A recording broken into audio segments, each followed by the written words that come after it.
And my wife's like, what the hell did you show her? I'm like, it was a school, she was dancing to it. I'm like, sweetie, no, that's a cartoon. She goes, but it's a cartoon, the man skeleton came out and was dancing. Like, sweetie, no, that's just, it's pretend. I promise it's pretend. She goes, I want to sleep with you guys. I go, sweetie, get in bed. I'm so sorry. She goes, do you promise that my skeleton's not gonna come out of my butt? Like, sweetie, no, I promise. It's all pretend. It's all pretend.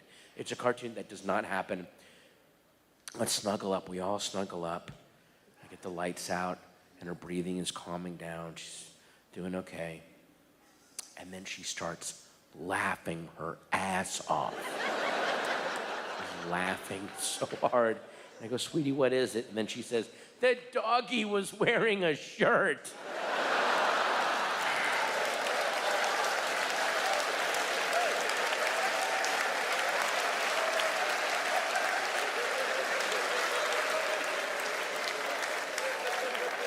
I don't know anymore. If I ever show her Finding Nemo, I'm also going to show her Apocalypse Now. I don't know. The two fishies got eaten by a whale. I know, sweetie. But the helicopter man played music. And yes, wasn't that funny when he played the music and they flew? Charlie doesn't surf. I learned the hard way. You gotta be careful what your kids watch. Holy shit. I live in Los Feliz, which is this very hipstery area of LA, and there's a Starbucks near us they have the best employees and the worst customers on the planet. It is all trust fund, hipster, douchebag wannabes, just twittering and tumbling and Instagramming and, you know. And you can't hear the Nora Jones CD over the sound of eyes rolling. That is how hip this place is. But one day we're driving around doing daddy-daughter stuff, and my daughter goes, I want a croissant. She loves the croissants at Starbucks. So we go into the Starbucks, and I get her a croissant, and I get a tea, and we sit down, and I'm drinking my tea, and she's singing a song about her croissant. Makes no sense, but it's hilarious, and I'm laughing. We're having a grand old time, and I'm having such a good time. I do not notice the old, bald,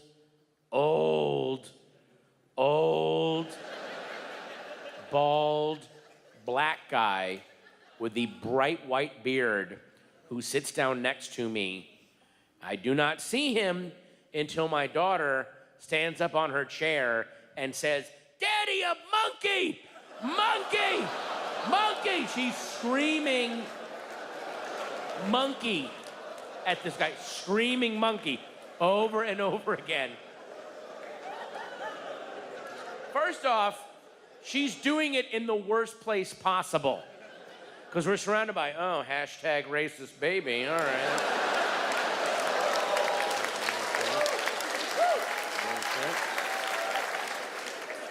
Instagram clan dad.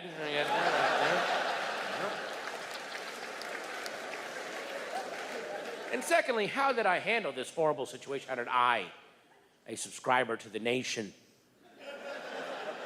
a green energy farmer's market patronizing progressive liberal, how did I handle this situation? Did I sit her down and go, sweetie, that is not how we talk to or about other people? That is very offensive. And you can't do that. Is that how I handled it? No. Here was my solution. I picked her up, shoved her face right next to mine, and then ran out going,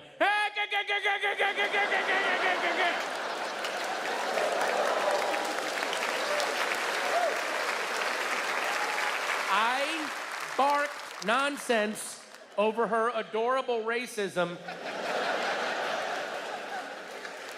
Which, by the way, even if somebody far away had seen that, it still would have looked horrible. Because it would have been this white dad and his white daughter, and then an old black guy sits down and I go, like, Jesus. A little subtlety there, clan dad. What's up there, Grand Wizard?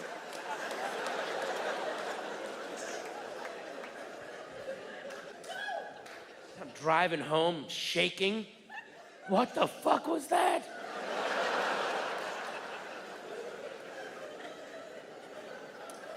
I don't know where that came from. We get home, and my wife's like, well, you've had her all morning. I'll take her for a little bit. And so I'm in the kitchen having some water. I'm like, still freaked out. And I hear them talking. So my wife goes, what do you want to do now, sweetie? And my daughter says, I want to watch a movie. So my wife goes, oh, what do you want to watch? And my daughter says, I want to watch The Lion King. Lion King is a great movie about an adorable lion cub who is banished and exiled from his village and meets all sorts of helpful animals along the way, one of whom is an old, bald monkey with a bright white beard.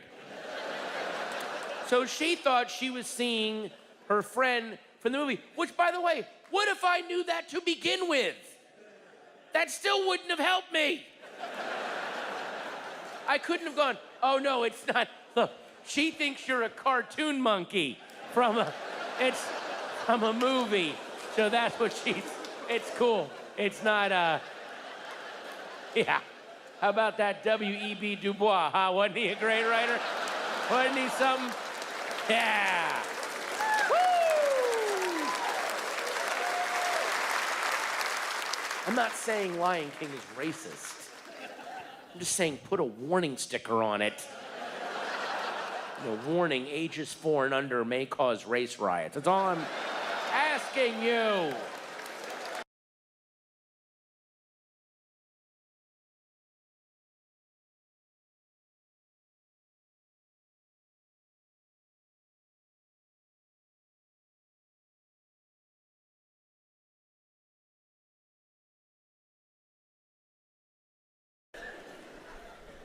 And rats.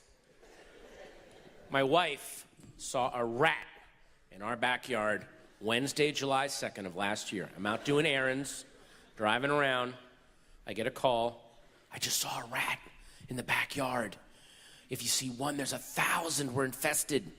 You've got to call an exterminator. And on the phone, I say, yeah, sweetie, don't worry about it. And in my head, I'm thinking, she's full of shit. She saw a squirrel. She's freaking out.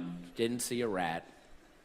But I call every exterminator in the book. They all said the same thing. It's 4th of July weekend. No one's coming out till Monday. No one. Fuck. Next date, Thursday, July 3rd. We have a couple friends over. We're sitting in my tiny concrete backyard. And at the far end of the backyard, there's a telephone line.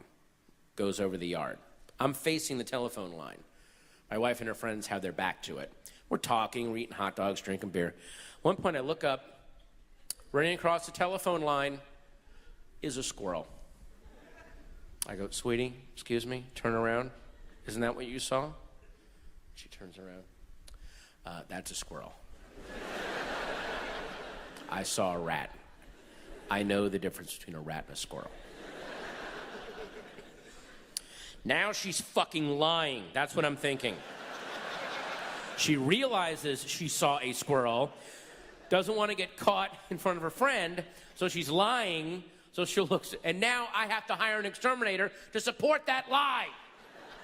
I'm pissed off. 30 seconds goes by. I have another bite of hot dog, another sip of beer. 30 seconds goes by. I look back up, running across the telephone line, biggest rat I've ever seen. It looked like Danny DeVito in a rat costume, just like, hi, hello. So I'm staring at this thing. Out of the sky comes this huge hawk, comes blazing out of the sky, gets its claws into the rat. The rat makes this otherworldly shriek, this, bah! The hawk tries to fly away with the rat. The rat is too big and muscular. The hawk can only get it 2 inches off of the line, drops it into our neighbor's yard, hits the top of their tool shed, blam, rolls off and hits the ground, splat, and all their kids start screaming. Now,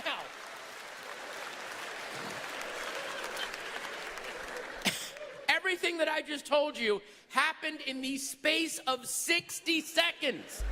That was the timeline. In 60 seconds, this was the sequence of events. Sweetie, is that what you saw? No, that's a squirrel. I saw a rat. She's full of shit. Eek, eek, eek. Swoop, claw, lift, drop, blam, splat. Ah! In 60 seconds. The whole... I feel like doing research. Is there a forgotten Sumerian prankster god and his feast day is July 3rd? He's got one worshiper left and the dude killed a goat over a copper bowl and it gave the prankster god 40 seconds of power in our realm. He just pooped into being and went, did someone in Burbank just say there's no rats? Well, beans and grapes, what jokes and japes I'll play. I need a telephone line, a hawk, and the biggest rat you've ever seen.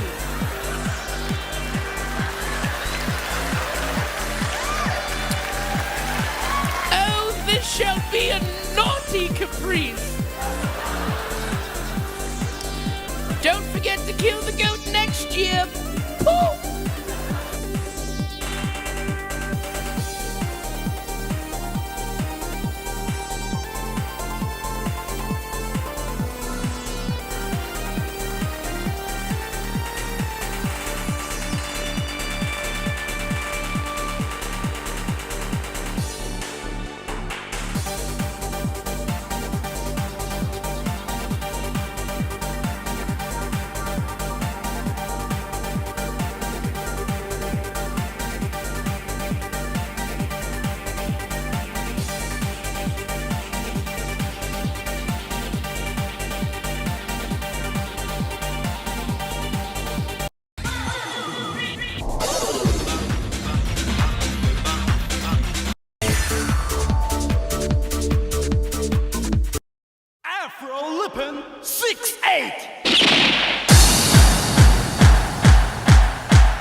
school is a place for fools.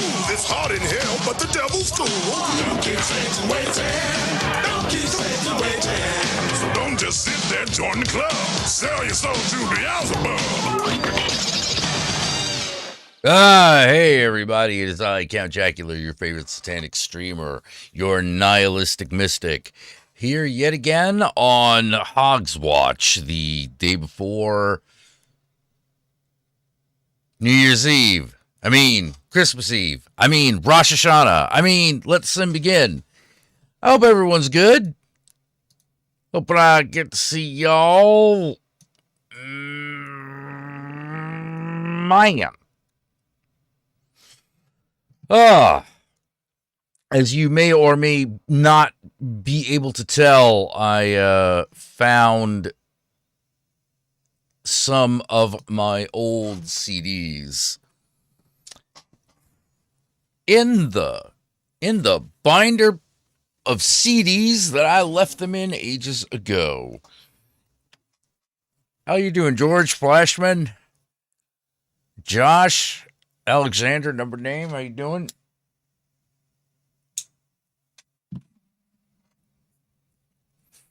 Oh. Starting out with looping the DJ battles, because it turns out there is some freaking music out there that I own that ain't on fucking Spotify. Which is bull shit.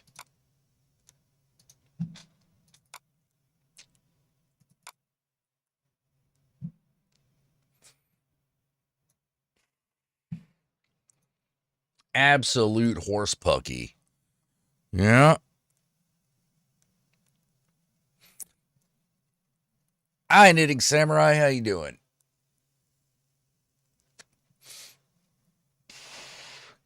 I spent part of the day Christmas shopping, small amount of Christmas shopping, because I don't like doing, I don't have a lot of money.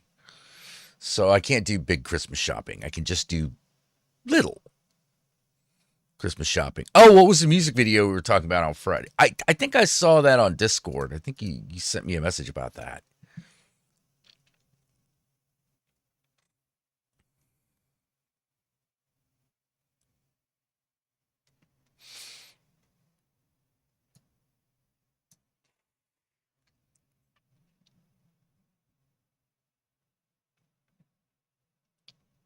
Hey, Chrome Bison, how you doing?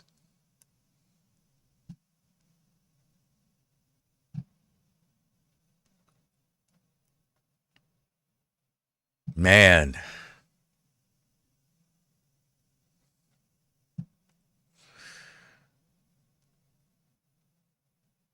Hope things going well.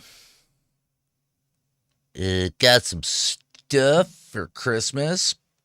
For other people. I won't tell you what it is because they might be watching. After that, I took my car in for a smog check. Burnson's supper time? Oh, super time.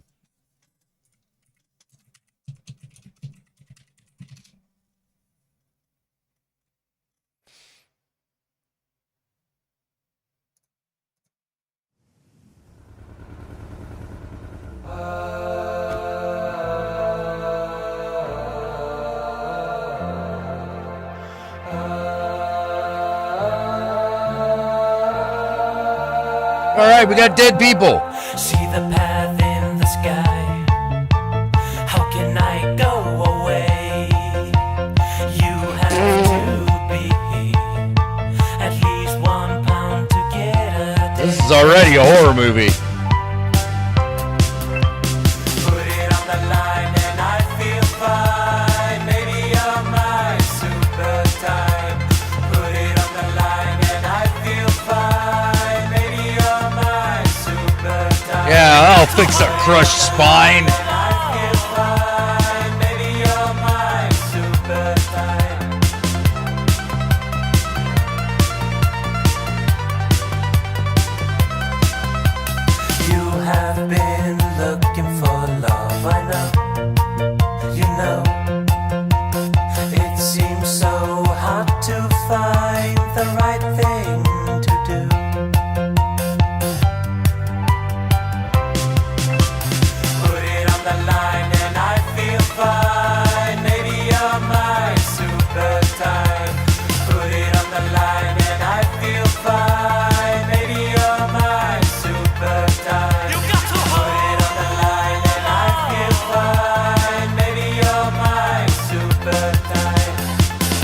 Well, that one might be dead.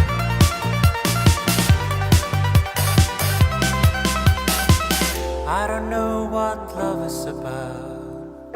I don't know why I feel so sad. Chasing the clouds around. I thought I loved you.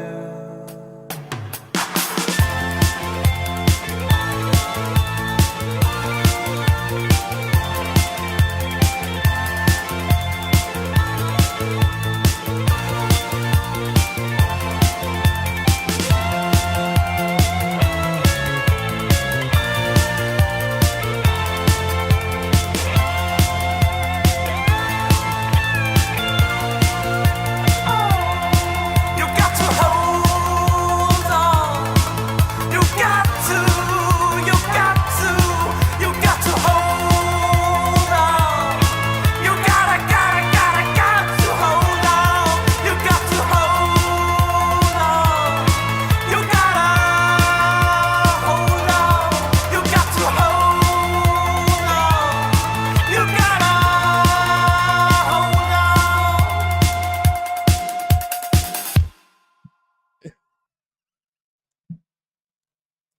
Well,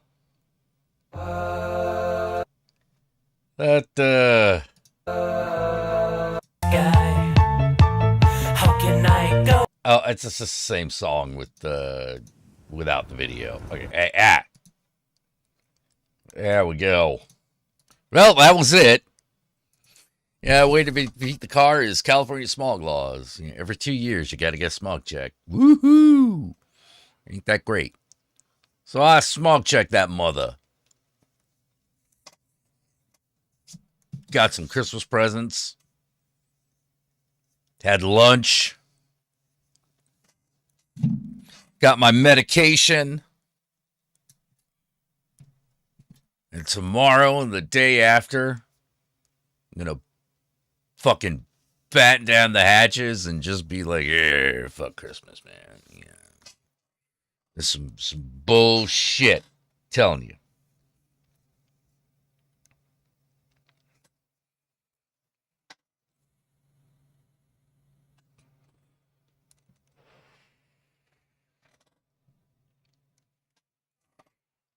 Yep.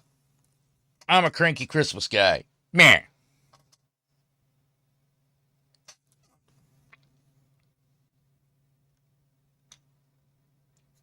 Meh. Don't need none of that. Meh.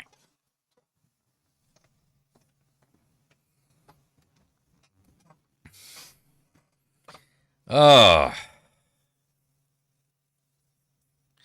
Actually, I don't mind Christmas that much. There are really only two things about it I hate. One being broke.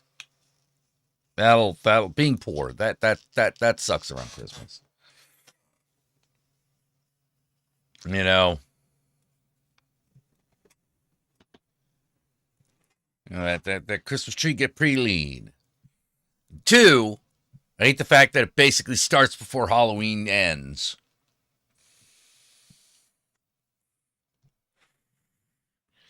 Like last week of October, it's just hanging out. It's like, hey, it's gonna be Christmas soon. And you're like, oh my god. Hey, do you like Santa Claus and Jesus? Put that shit away until December 1st. You slug. You fucking retail slugs. I fucking don't need that crap until the 1st of December. How about that? If I'm feeling particularly generous, I'll give you the day after Thanksgiving. Only.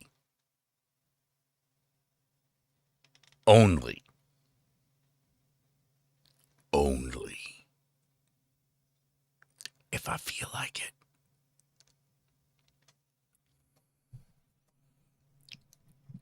You know. And a lot of people around here get into this thing called the Dickens Fair. Which I don't like. I don't like the Dickens Fair. It's supposed to be like, it's like Charles Dickens around Christmas time. Woo! And I don't like it. I don't care for it.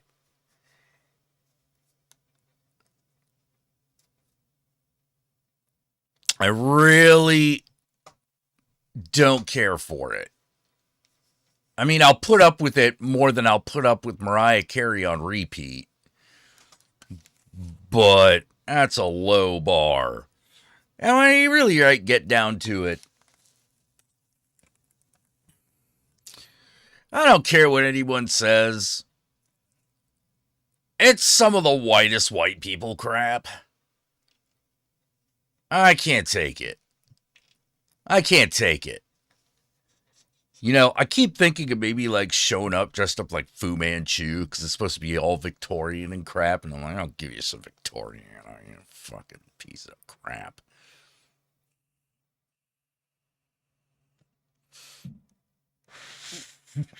But it's one of those places that has rules of what costumes you can wear, even if you're like just an attendee. Like, you're not allowed to dress up as Krampus because they had too many of those at one year. And I'm like, yeah, well, fuck you. Fuck you. Oh, Wonderful Christmas Time by Paul McCartney. Yeah, during his Wings phase. Like, that's well past your fucking Paul McCartney expiration date. That's way past the Best Buy date of Paul McCartney.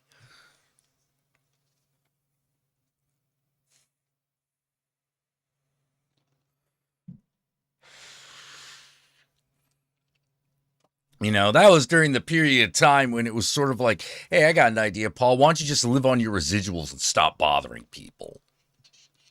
Bad enough that you did one of the worst James Bond themes of all time, only to be eventually outdone by Madonna. Oh, stomach just thinking about it. Ugh.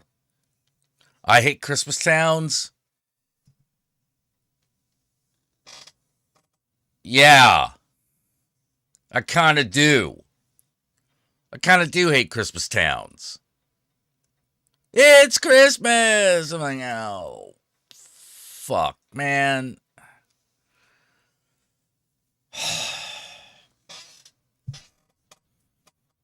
No, not a big fan. Not a big fan of the Christmas time. You know, I don't mind getting together with friends. I don't mind seeing friends. I don't mind going to Christmas parties. I enjoy that. It's just Christmas is a time that reminds me of all the assholes I've ever had to fucking deal with.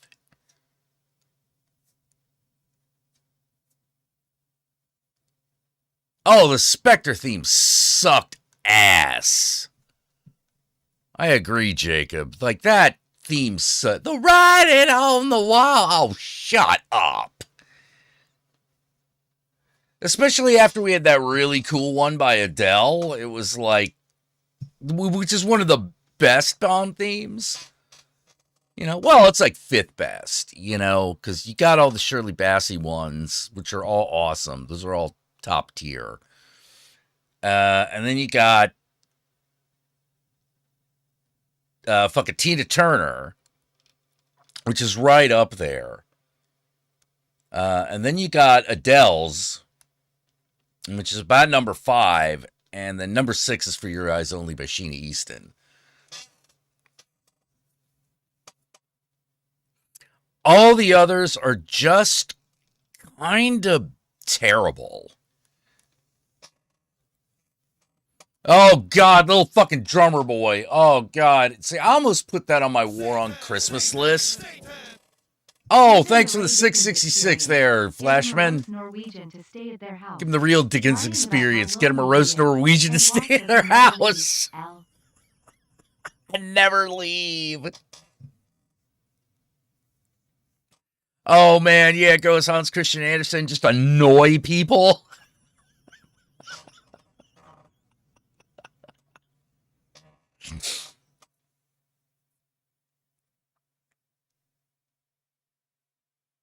Also, I gotta be honest, like I can do goth, but I don't.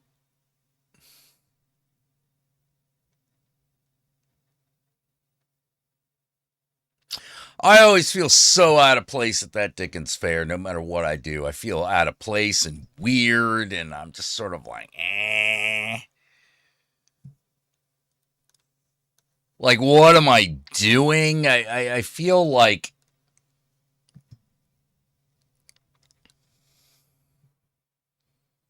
it's just not my thing. I need like a Mad Max Christmas thing, like I'll go to that.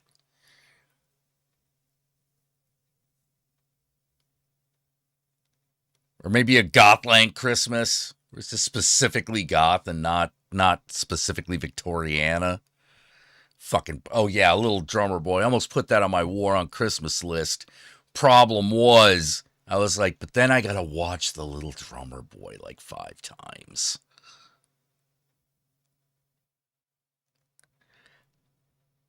You know what I mean? Like, Nestor the Donkey is bad, but I don't hate it.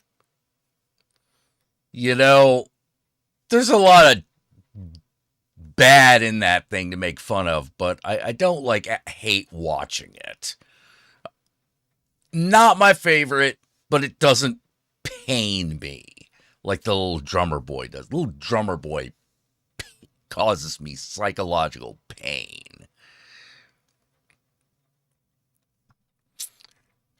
Oh, I got a better idea. Why don't you shut the fuck up? Why don't you stop drumming and stop annoying people? Oh, but I'm drumming for Jesus. Oh, well, I guess that makes it all right that you can't handle a beat then. Good God. Oh, by the way, Flashman, all the material goods be yours, and may Satan help you get laid.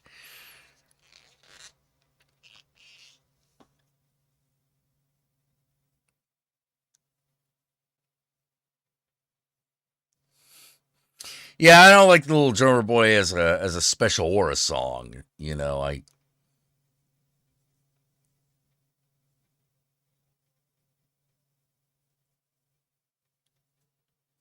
Yeah, I'd love to show up as the Grinch, but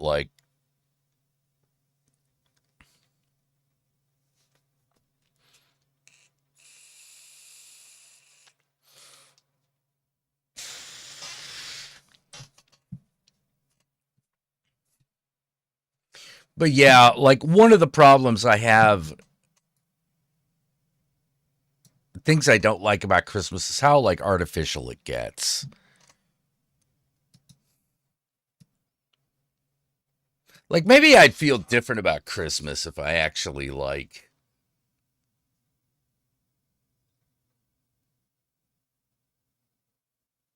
joined a thing to help get poor kids Christmas toys or something.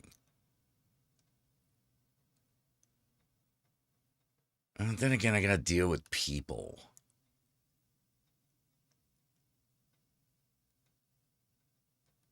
I have to think about that. No, I don't hate Frosty's Snowman. Frosty's Snowman's great. Rudolph is great. Well, I mean, that first one anyway. The second one, that New Year's Eve one's kind of fucking terrible.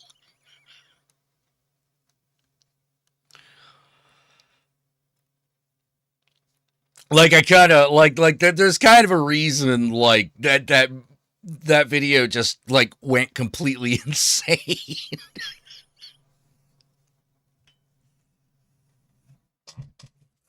That special just drives me batty. Because I'm just nothing about this works. It's all stupid. Hey, we need to make more money. We need to keep the studio alive. Quick, do a New Year's Eve special. Why not?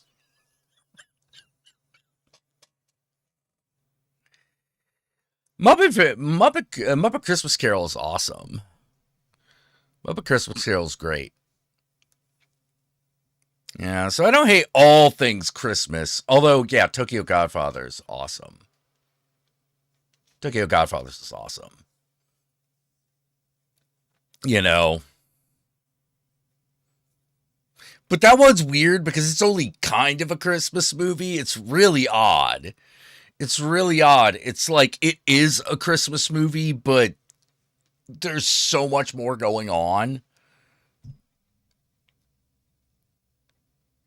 Yeah, the attitude that a lot of people have during Christmas will just fucking piss me off beyond reason.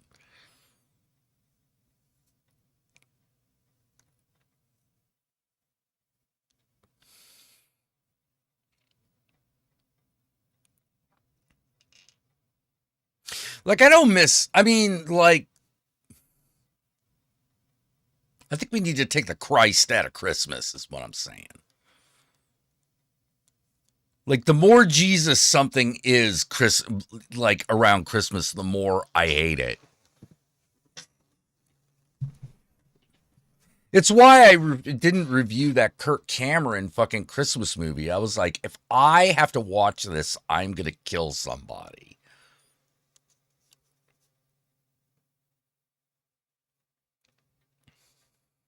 Yeah, and also because Tokyo Godfathers, because it's Japanese, it's not filled with the regular Christmas crap.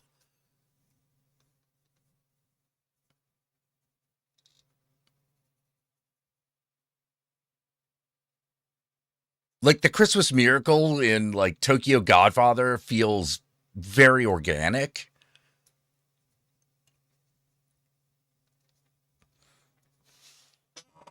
You know, and it's not one of those stupid like Christmas anime episodes. Like Love Hina, Christmas time. Oh, fuck this. You know, like it's an Evangelion Christmas. Actually, I might watch that one.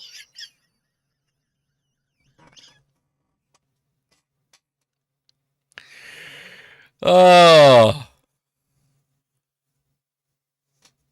Yeah, eat a bucket fried chicken, have a cake, chill out, see how everyone's doing. Exchange a few gifts. That's good.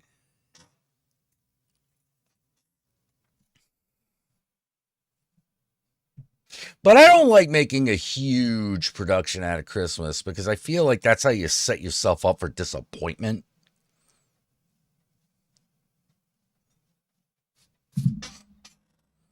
I'd rather just see people be like, yay, here, have a cookie. You know, like,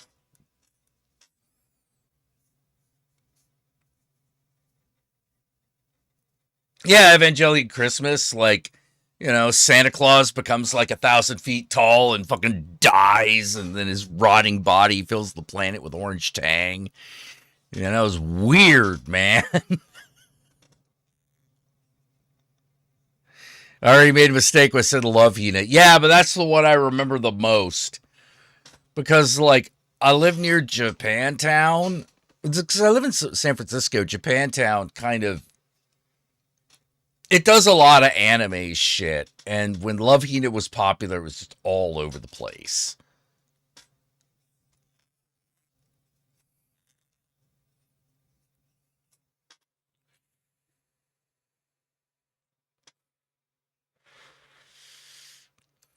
Yeah, Shinji versus Angel Santa. Yeah, oh.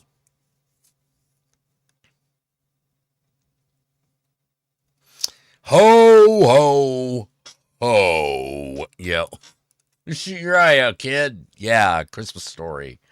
The only problem I have with Christmas Story is I can now just basically repeat that movie verbatim. I've seen it so many times. You never watched Love Hina? You're not missing much.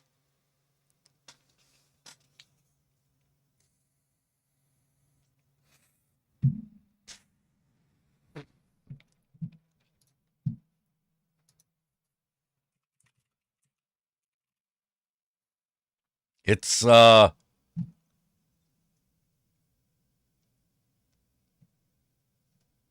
it's a harem anime.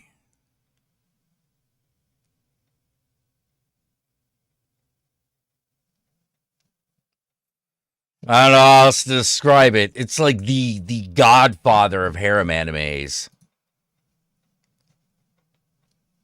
You know, Tenchi being like the other one. Tenchi Muyo.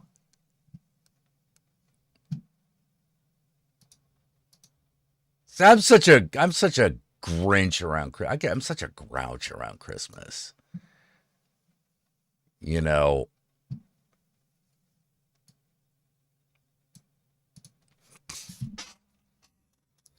like the fucking culture war has ruined Christmas, in my opinion. It's just fucking ruined it. Capitalism ruined the other half, you know?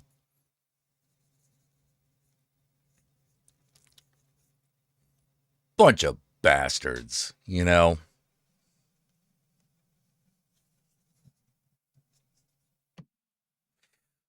But that said, The Hogfather is really good.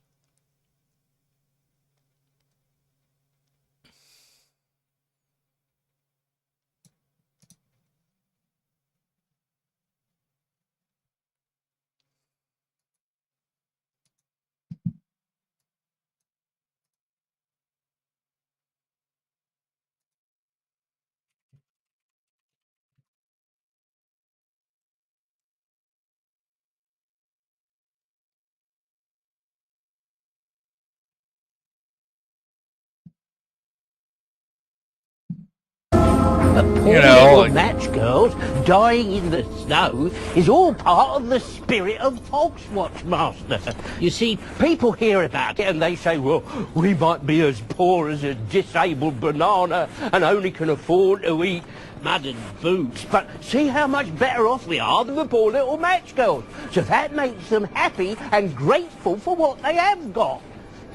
I know what the spirit of Hogswatch is, Albert.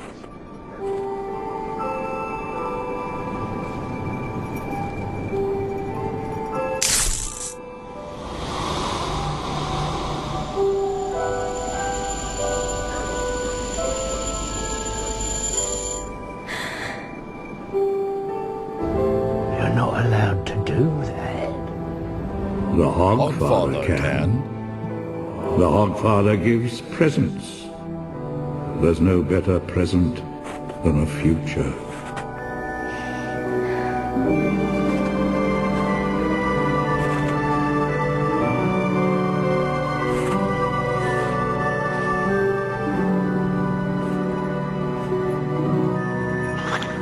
That's it. I've had enough of this pixie lot. Yeah, I'm with death on that one. Fucking little match girl. That story is bullshit. Yeah, that story is bullshit. Like,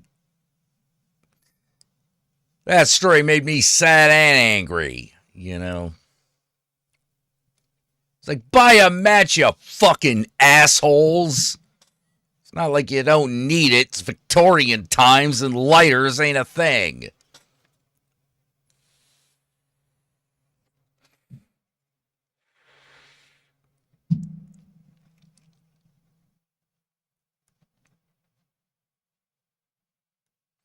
Want some real Victoriana. Dead children in the street. There we go.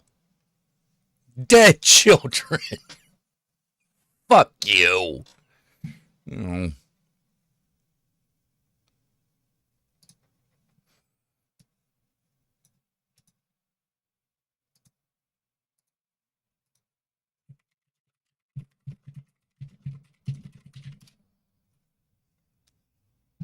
Yeah, like who wrote the little match girl? Oh, Hans Christian Andersen. Yeah, fucking piece of shit.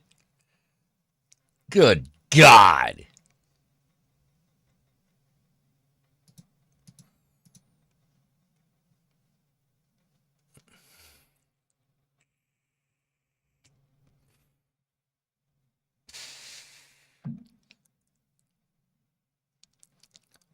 Yeah. Terry Pratchett heard that story and was like, that is bullshit. Fuck that. I'm going to fix it.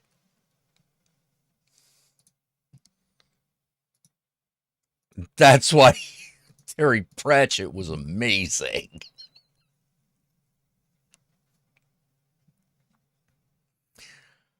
Oh, Jesus. Jesus God.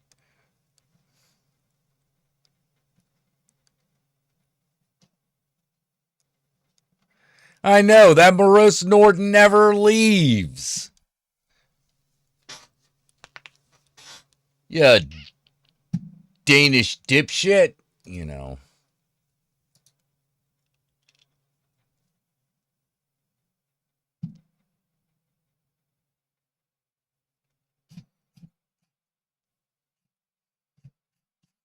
Just like those miserable psalms, they're so depressing.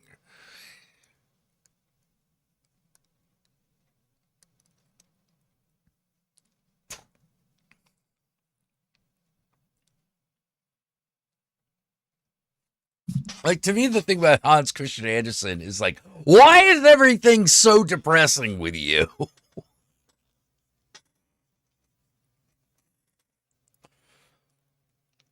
Yeah, the Little Mermaid, that is also some bullshit, you know? Like, it's like, oh, come on.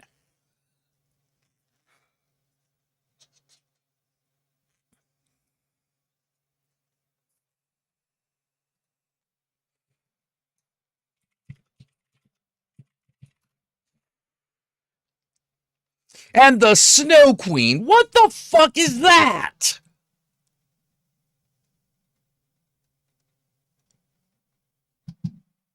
What the fuck even happens to that story? The whole thing's called The Snow Queen. Bitch shows up for like 1 minute.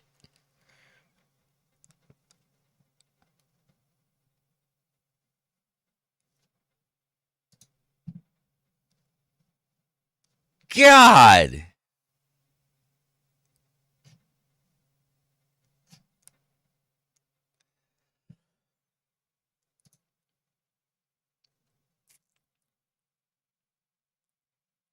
Oh. Oh, he was a disaster by no doubt. You know. See, I could have handled the occasion. See, the thing is, I can handle the occasional sad story. But, like, they're all miserable.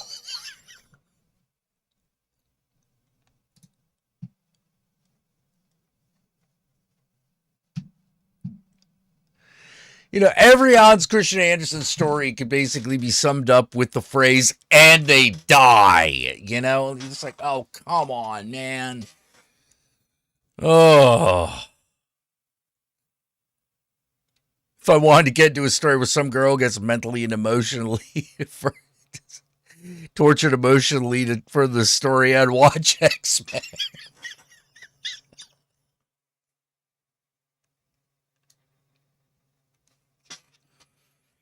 Oh.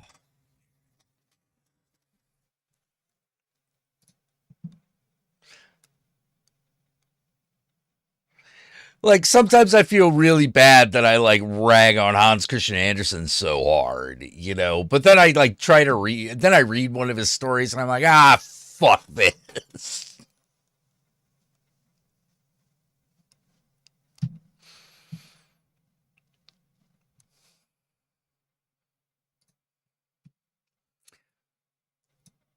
Like the brave little tin soldier. I don't know how about you try macking on like the little ballerina girl and just be like, yo.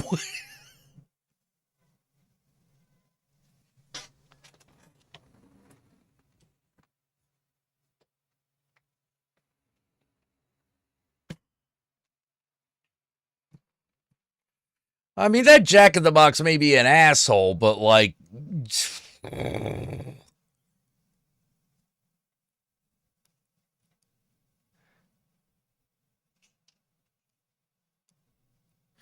Oscar Wilde's sad fairy tales were like that. Those felt legit. Like the Nightingale, like that one's legit.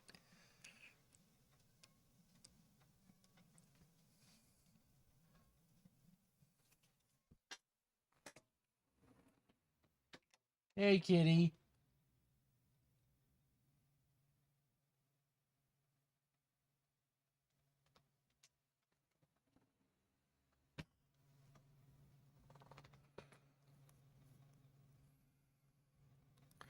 Yep, cigarette bush is growing.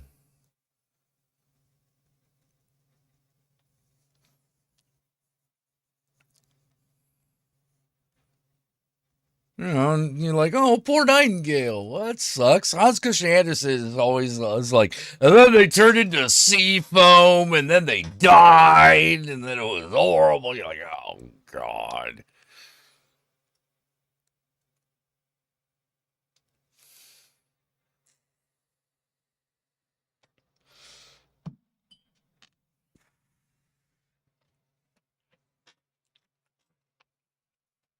I don't know why I love hate.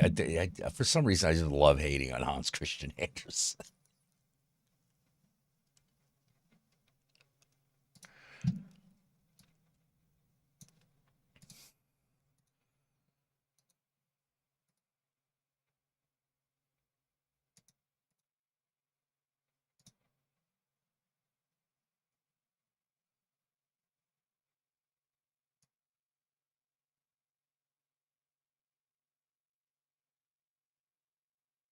Actually, yeah, the Emperor and the Nightingale is pretty legit. I have to give him that.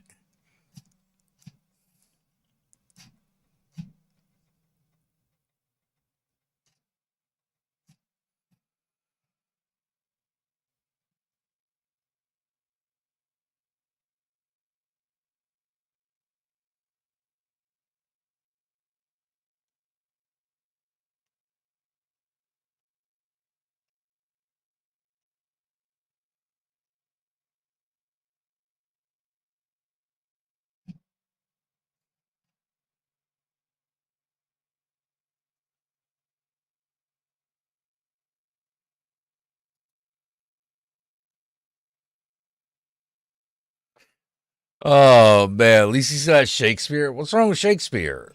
I kind of like Shakespeare. I like Shakespeare. Well, for the most part, like some of his early plays are really boring, but like he got better with age.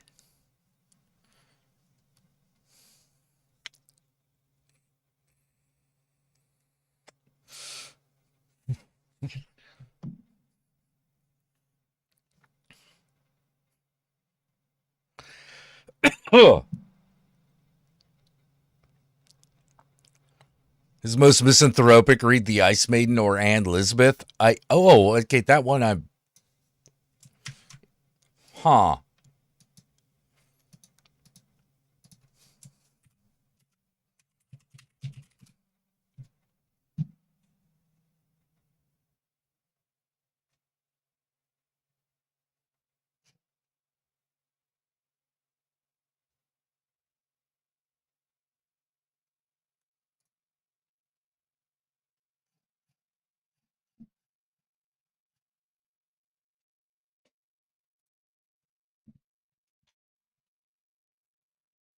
Oh, yeah, no. I think I'm good. I think I'm good. Oh boy. Watch that Creature Commandos. That's pretty good. Waiting for the next episode.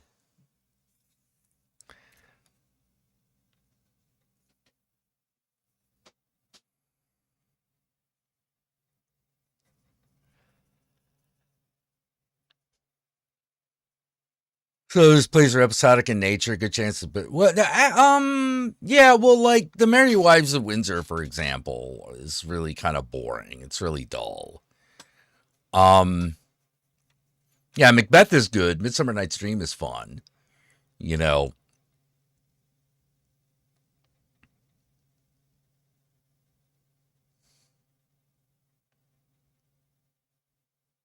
yeah, Weasel's backstory is amazing.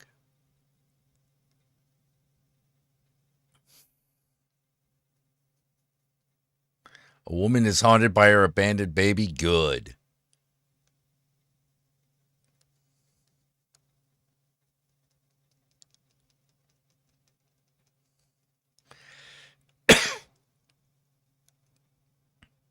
Actually, this is one thing I noticed in some fairy tales that always kind of bugged me.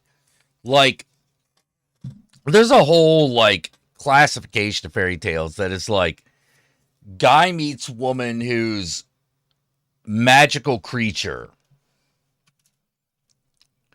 And then he goes, I think I could do better. And everything goes to hell. And it's like, well, yeah. Duh. How you gonna do better? How you gonna do better than Mermaid? You know, like, hey, what are you talking about? What's wrong with you?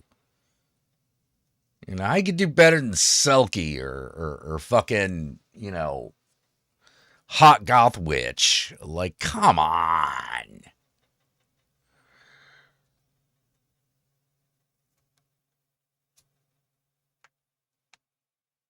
Yeah, Hamlet is okay once you realize that the whole story is about Jesus Christ, just do something.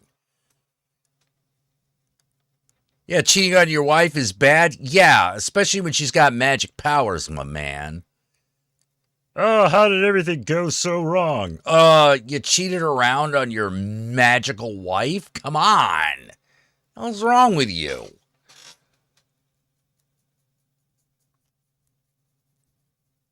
No, I agree. Like, Beauty and the Beast, always hated the fact that he turned into a regular dude.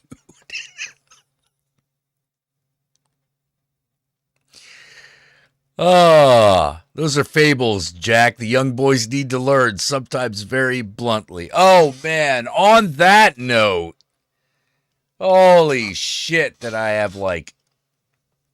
All right, so, those of you who've been watching the stream know that I have this ongoing... Despite the fact that I am primarily, like, attracted to women... I do not understand heteronormality.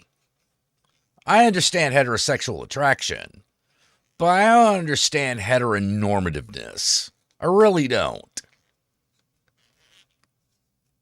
You know?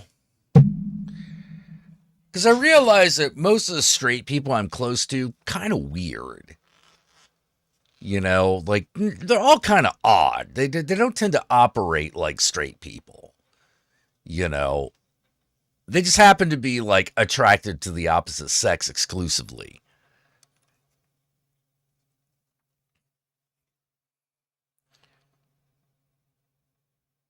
Although sometimes I think my man Jim needs to find a really nice trans girl.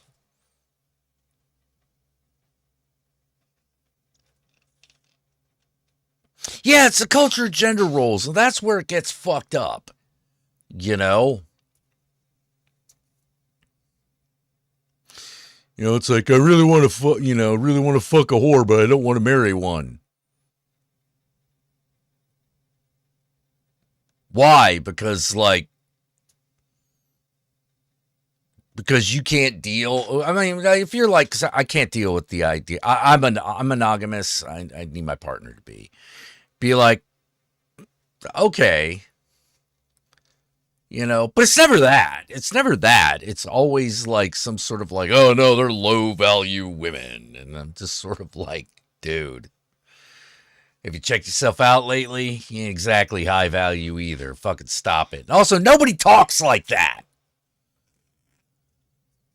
Real people in the real world don't talk like that. But I was eating lunch today.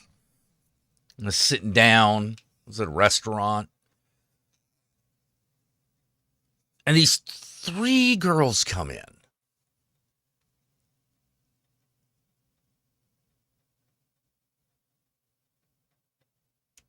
And I don't know how to say it.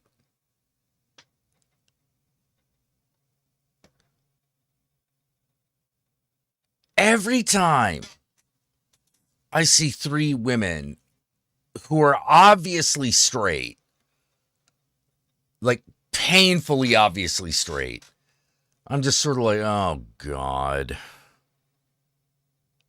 They're going to be loud. They're going to talk about stupid shit, and I'm going to have to hear it. just because I'm within earshot.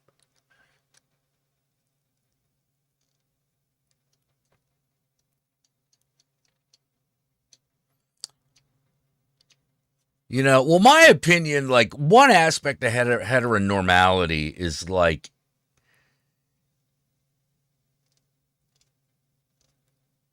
I'm starting to wonder if the reason the straight people are so miserable is because they have to fuck other straight people.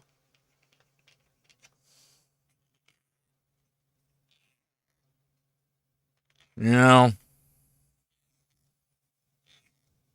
I think that's the real tragedy there.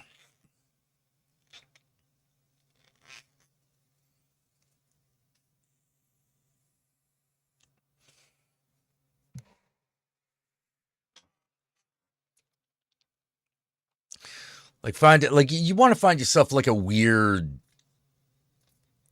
bisexual. That's you don't want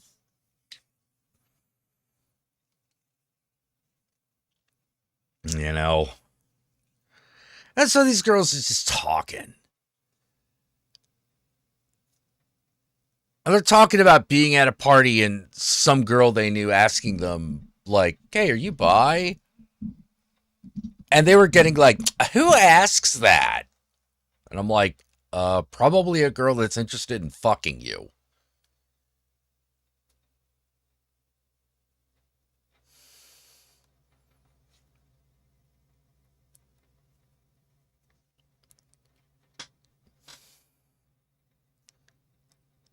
I I think that a lot of straights think that queer folk date like they do, and they they just don't.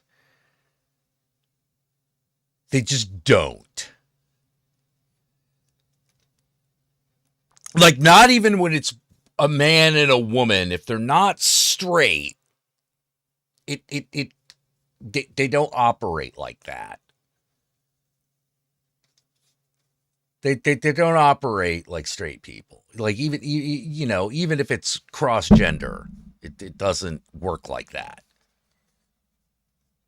It's kind of amazing when you could just kind of ask.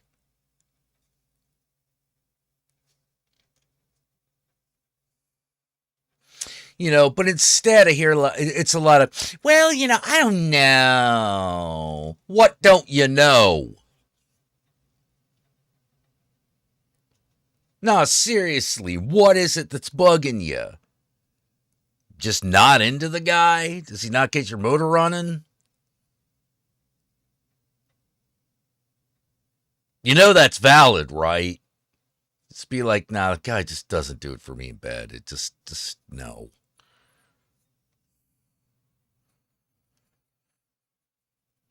I've ended relationships for that reason.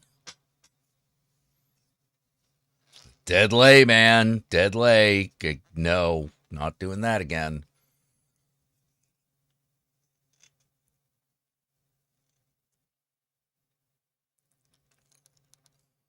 Yeah, it was real weird. It was real weird. And then what was then they started talking about, like, oh God, what was it? First they were talking about, like, they're going on and on about, like, they're complaining about bisexual women. And all of a sudden it struck me that I was in San Francisco and these three bitches are having this conversation out loud where the world can hear. No one else in the restaurant is, like, making noise. Like, even the guys having a conversation, like, they're obviously on a lunch break, they work together, they're talking pretty quietly. These three harpies come in and just start bitching about everything. And I'm just like,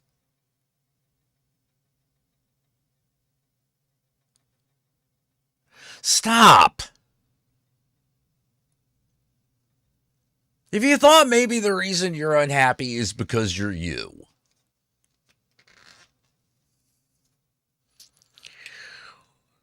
damn it. And that's when I realized that, how weirdly queer my own dating history has been, even though it's been primarily with women. Because I just don't act like that.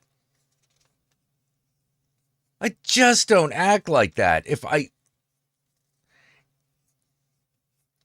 feel the need to bitch about the person I'm fucking, I'm going to stop fucking them.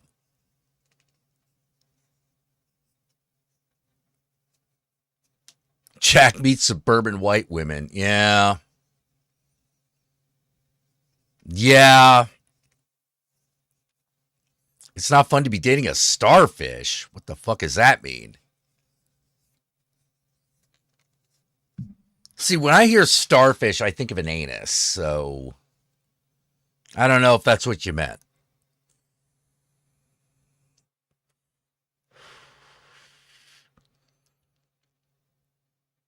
I've gotten past pretending that I know what slang means.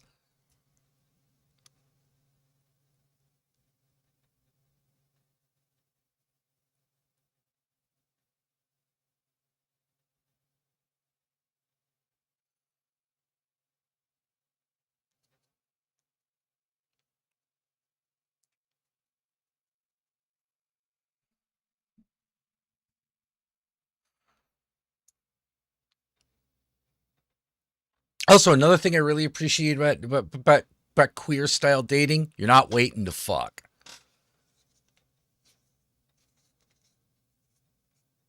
It's like, just get that.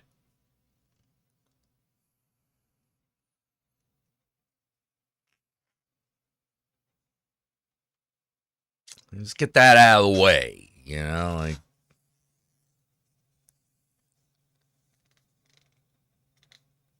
Someone who just lays there giving no input. Oh, ooh, yeah, been with a couple of those.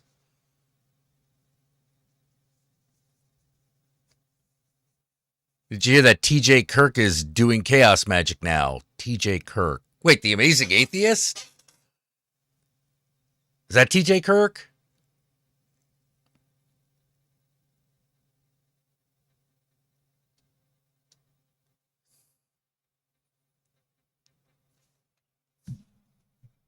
You know, maybe I need to look this guy up. Hold on, TJ Kirk. Because I'm pretty sure TJ Kirk, previously known as the Amazing Atheist.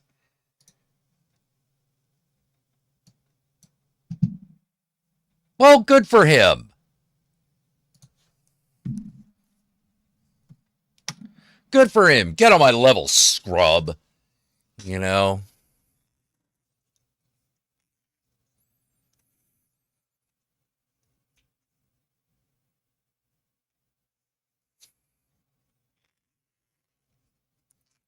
Yeah, scrub needs to get on my level. I had to level up. I had to go Satan.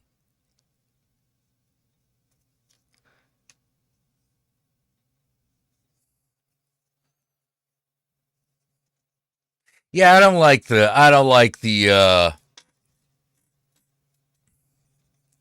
yeah, I don't like people that don't do it, that give no input during sex. It's not fun. And like input can be just as easy as as moaning, right? You know, like, you know, I can decipher moaning. I was like, oh, that's a good moan. Okay, now little left, little. Oh, there we go. There we go. Zero in on it. Zero in. It's like Star Fox. Dun dun. You know, and then, going through the rings. You know.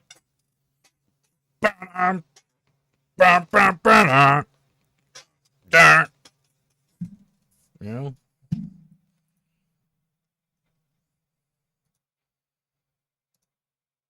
See, that is the Star Fox theme, right? Hold on. Star Fox theme.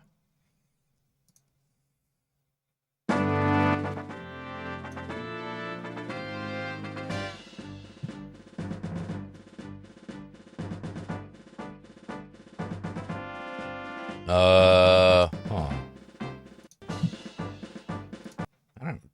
I don't remember that one. Oh, yeah, here we go. Yeah, this is what I remember. Gotta get the controller out, you know. Move your body.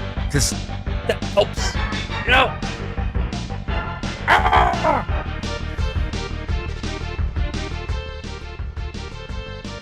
You know, spaceship is your cock if you have one.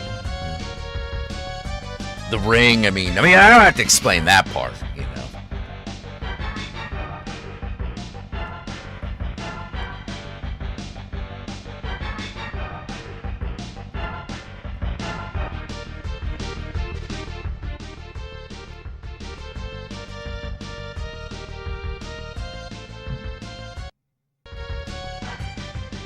Do a barrel roll. That's cunnilingus. That's the barrel roll, I'll tell you right now.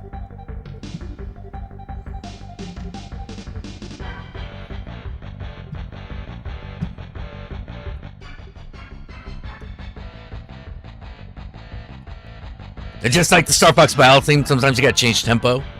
You know. Can't just be the same all the time. You gotta switch it up.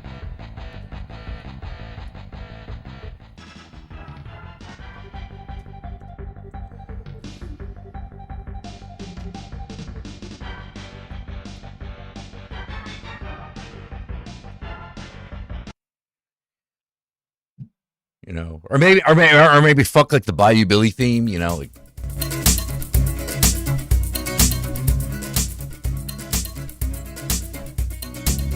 You know, get a little Cajun in there, you know.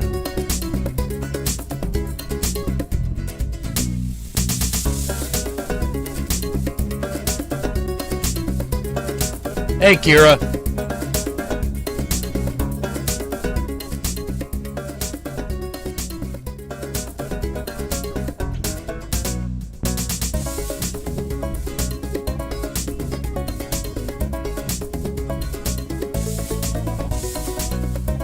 Yeah, you could get down to this.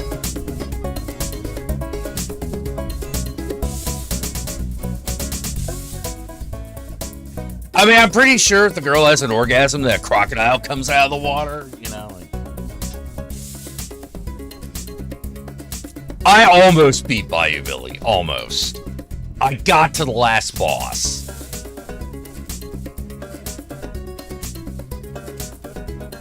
I got to Big Daddy. Kicked my ass.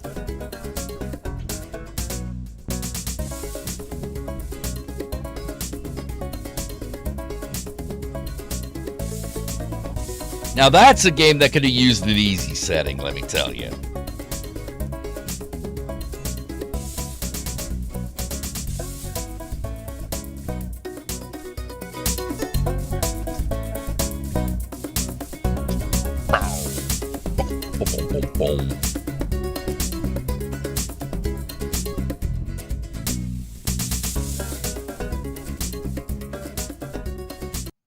All right, so oh my God.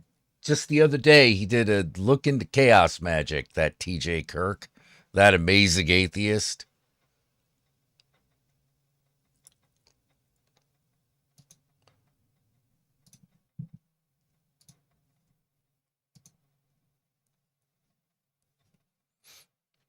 Yeah, NES. Oh, yeah, no. Bayou Billy, that was a man's game. That shit was so hard. Oh.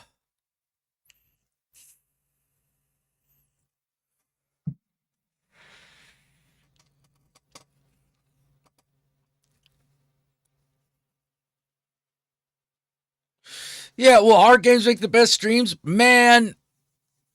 I will fucking that just be that'd be 30 minutes of me trying to get past level 1 and crying, you know, like that.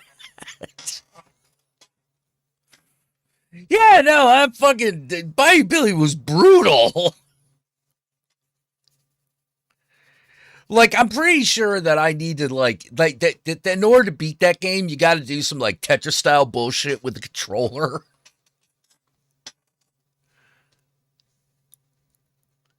Oh shit! Yeah, still have nightmares about defusing bombs. Oh, you talking about Teenage Mutant Ninja Turtles? Oh jeez. Oh jeez. Oh man. I did beat that one. I have beat Teenage Mutant Ninja Turtles. NES's Dragon Slayer, that's not a game. That's corporal punishment.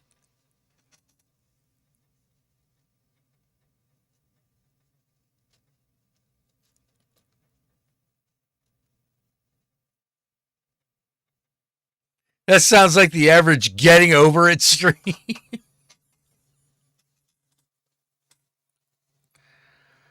Maybe I'll do that for a charity stream. I'm going to stream Bio Billy until we win.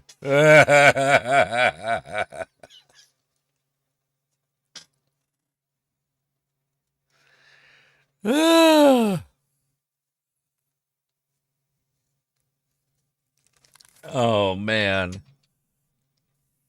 All right, I'm going to go get coffee real quick. Okay, Silver Surfer, fuck you.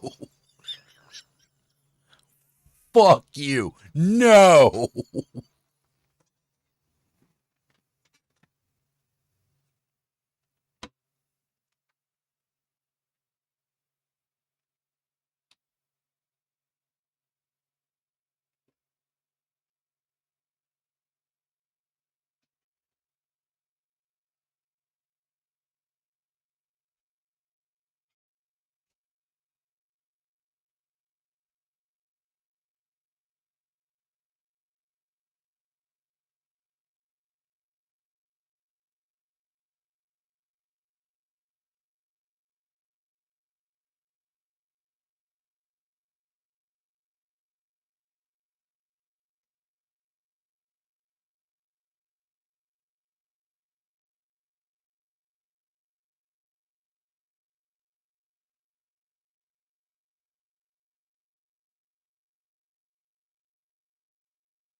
Oh, Castlevania was the 3 was the first one you played? Oh, man.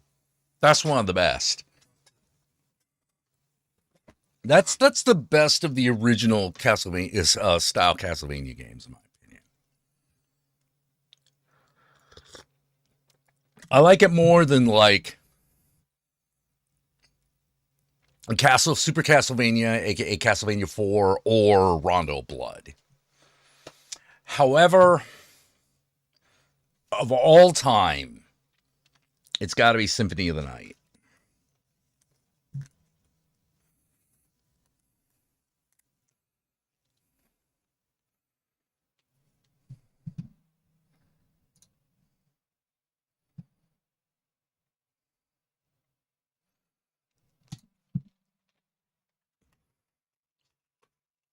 Symphony of the Night is my all-time favorite Castlevania game.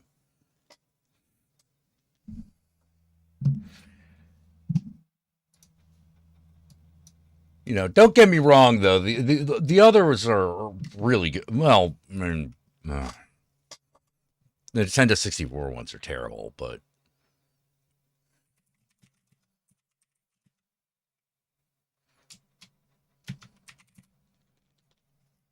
let's see.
Let me see if I can find like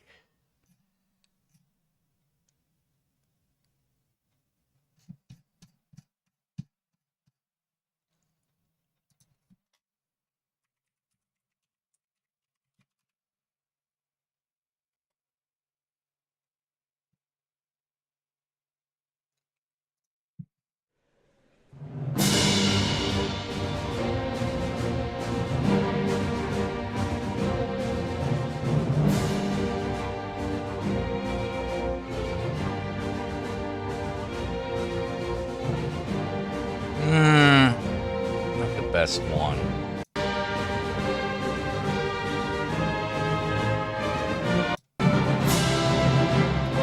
Nah, it's not the best one. Let's see. The last Metroid is in captivity. The galaxy is at peace.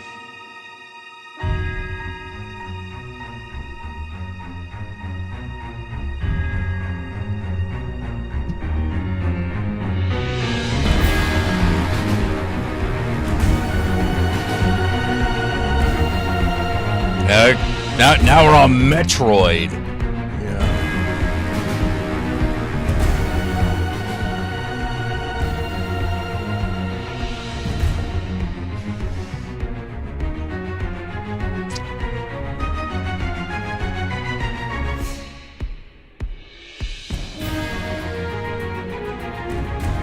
Nah, it's not the best one. Nah.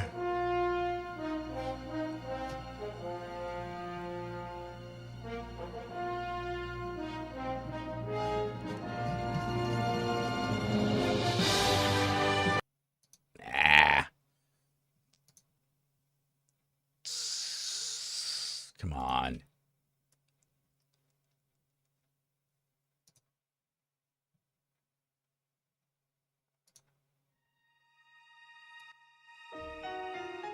The last Metroid. Nah. Hold on.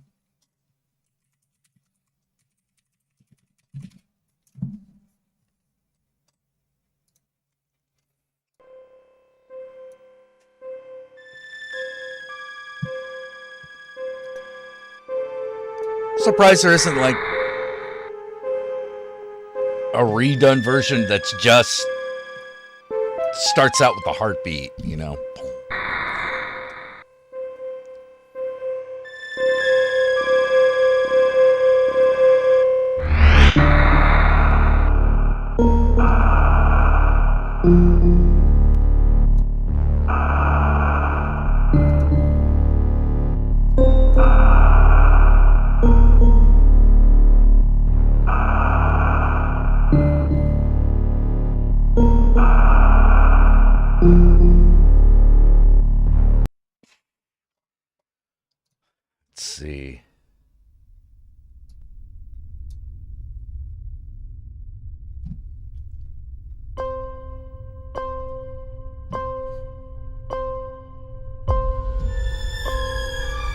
Oh, this is promising.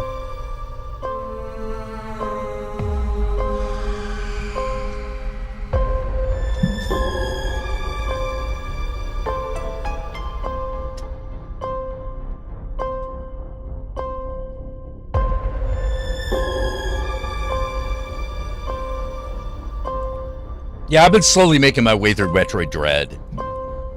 I haven't gotten to Ridley yet.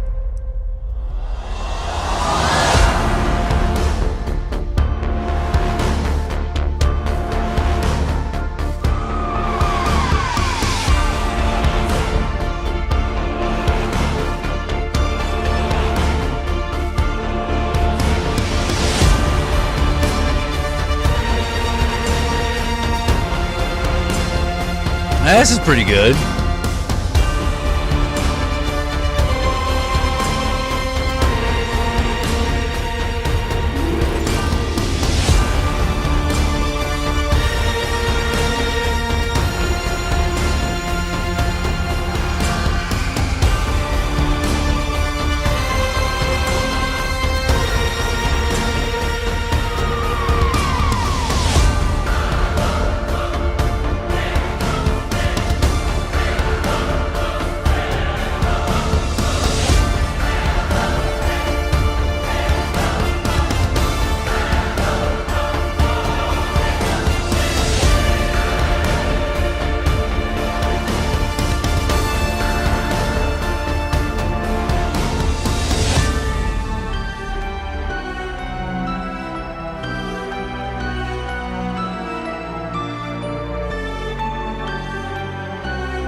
Let's see, what's this? The last Metroid is in captivity. The galaxy is at peace.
Yeah, that's... Oh, sorry. When someone says the swamp theme, and Marvel, I think of the X-Men. I think of this shit.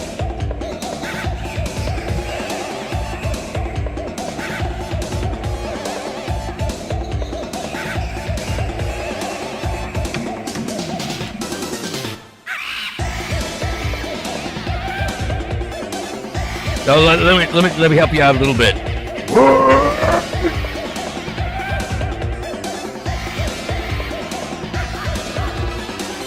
Or start over. X-Men, welcome to die.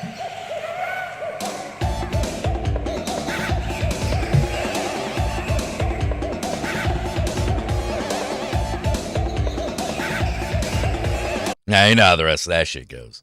Alan, we got 30 seconds on the clock. We're going to see how many of your iconic characters you can do. You ready? King Candy, Wreck-It Ralph. Duke of Wesselton, Frozen.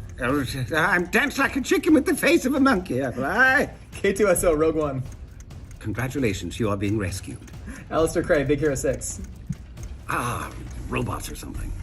Hey, Moana. Joker, Harley Quinn. Where's my goddamn electric car, Bruce?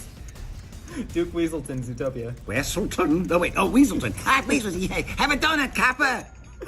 Tuk Tuk Ryan, The Last Dragon. No. That's a perfect. Alan, we got 30. All right, so I wonder what Dude Boy Atheist has to say about chaos magic.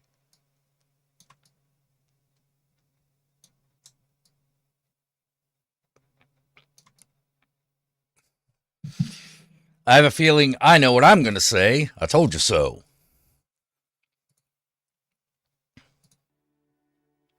See if we can get through this. Gradually becoming more and more open about my belief in chaos magic. I wouldn't say it's a belief. It's more practical than that, but okay.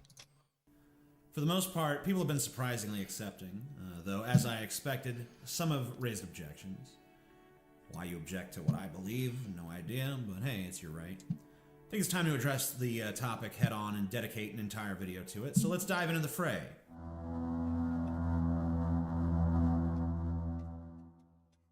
Since chaos magic is, by its very nature, practiced differently by each individual, I believe it's important to clarify exactly what I mean when I talk about it.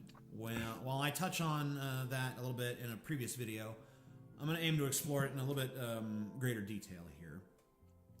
To truly understand chaos magic, we must first delve into the concept of chaos itself, both in its mystical and scientific. Chaos magic, bit of a misnomer, really. Untidy at best. Dimensions. The word chaos originates from ancient Greece, where it described the formless void from which all of creation emerged, a primal, boundless state that was the foundation of the universe according to ancient Greek cosmology. There is some validity to this ancient Greek idea, by the way. Scientifically, it is justifiable to say that order does indeed emerge from chaos. For example, in physics, the second law of thermodynamics tells us that systems naturally move towards disorder or entropy. Yet out of this very disorder, complex structures can form. Stars coalesce from the chaotic swirl of gas and dust in space. Life evolves from the primordial soup of random chemical interactions. And even human thought patterns arise from the chaotic firings of neurons in the brain. Chaos, it seems, is not the opposite of order, but its progenitor. And in fact, I think that they're sort of cyclically linked.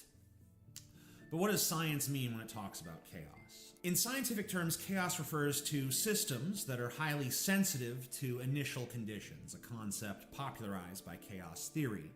These systems, though governed to some extent by deterministic rules, at least if you're looking at Newtonian physics, exhibit behavior that appears random and unpredictable due to its complexity and all the different variables and interactions going on. The classic example is the butterfly effect, where wings, fucking butterfly effect. A chain of events leading to a horrible tornado halfway across the world. So chaos in this context is not the absence of rules, but an overwhelming intricacy of cause and effect. It's a dance of interconnectedness so vast and nuanced that it defies human comprehension. This scientific understanding of chaos complements its mythical origins, illustrating that even in the most unpredictable and turbulent systems, there exists a hidden order waiting to be uncovered. Now, I want to make it clear that I am not saying that chaos magic is a science. If it were, it would conform to empirical validation, to repeatable experiments, and adherence to strict methodologies, qualities that are fundamentally at odds with the deeply personal and subjective nature of magic. Chaos magic is not about proving a hypothesis. It's about engaging with reality in a way that bends perception, alters meaning, and unlocks new possibilities. Science seeks to understand and explain the world. Chaos magic seeks to interact with it, shape it, and in some ways defy it. Where science is rooted in objectivity, chaos magic revels in subjectivity. It embraces symbols and rituals and belief systems as tools, not truths, with the understanding that reality itself may be far more malleable than it appears. The parallels between chaos magic and chaos theory lie in their shared acknowledgement of complexity and unpredictability, but their purposes diverge. Oh boy, yeah. Not the chaotic potential of the unknown and using it to manifest. See, how would I? Series of equations, but through.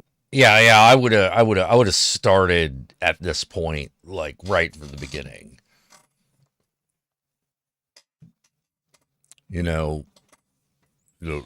I'll put on my fake Alan Moore accent and say, like, really, chaos magic is about expanding consciousness and using certain tools to interact with the imagination and to redefine what you think and believe is possible. Rather than a scientific approach which intends to share things down to predictability. Chaos magic instead embraces the unpredictable, the inherently unpredictable nature of the human imagination.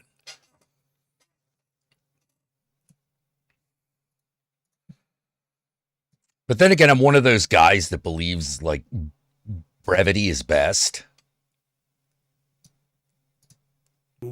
Your own will and your own imagination, and through experimentation.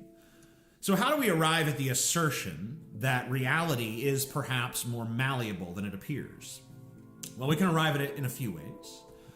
The first way we arrive at it is simply by arriving at it, basically a leap of faith, an irrational declaration.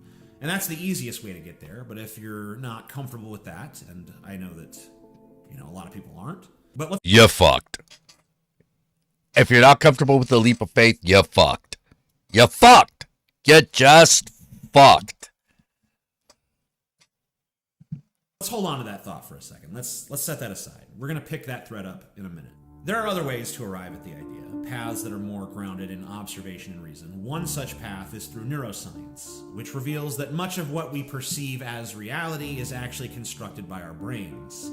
Our senses gather fragmented information from the world, and our brains piece it together into a coherent picture. This picture is not, the world itself, it's an interpretation of the world, but it's the world that you live in. Consider optical illusions, or the way memory works. Both demonstrate that the mind does not always present us with an objective reality. Instead, it filters, reshapes, and sometimes outright fabricates experiences. If our perception of reality is already so malleable at a neurological level, why should we not entertain the idea that it can be intentionally influenced through will, belief, and ritual? Now, this is not just speculative. It's a recognition that our minds are the primary interface through which we engage with the world. If we can alter that interface, even slightly, we can alter the reality that it presents us with. Anyone who's ever done any sort of mind-altering drugs already knows the inherent truth of that statement. But I see this right there. I'm not blind to it. Is altering perception the same as altering external reality? Probably not, but you don't live in external reality, do you? You live in the model of reality that is interpolated by your brain. Your entire experience of existence is mediated through the model your brain constructs, and that model is not some exact replica of external reality. It's a highly subjective tailored to your survival and experiences. So while altering perception may not change external reality in a physical sense, it absolutely changes your reality, the one that you live in, the one that you navigate, the one that you make your decisions within. Let's arrive at the assertion a different way, though. This time using the so-called physical sciences. At the quantum level, reality behaves in ways that defy human common sense. Particles exist in states of probability rather than certainty, and their behavior appears to be influenced by observation itself. Wrong. Phenomenon famously illustrated by the double slit experiment. The act of observing or measuring a particle collapses its wave function, forcing it into a wrong. That's That's the Heisenberg uncertainty principle, and the Heisenberg uncertainty principle states that it is impossible to devise a test at the quantum level that does not affect the outcome.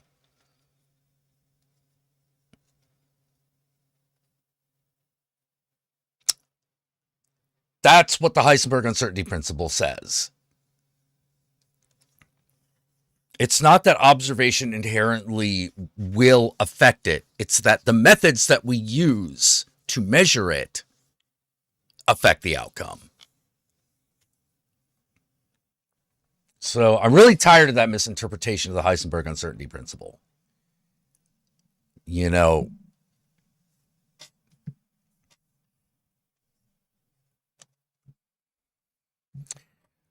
makes me very weary.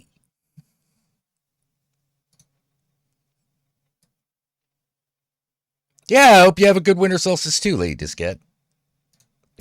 In other words, the mere presence of an observer changes the outcome. You're not going to believe this, but we can change the pattern on the far wall simply by not watching which slit the photons pass through. I know it sounds crazy, but in every trial ever conducted, the outcome depends on whether or not the experiment was observed. Yeah. And which is weird because Neil deGrasse Tyson then goes on to explain what he means by that.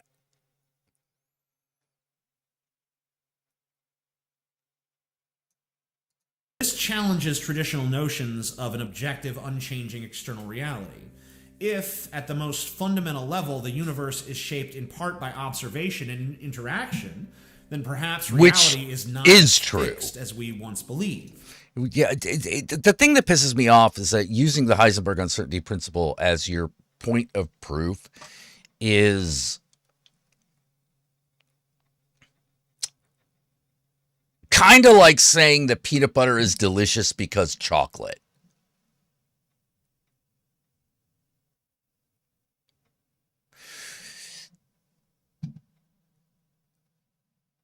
Whether or not the ultimate statement is true, the method by which you're coming to it makes no sense.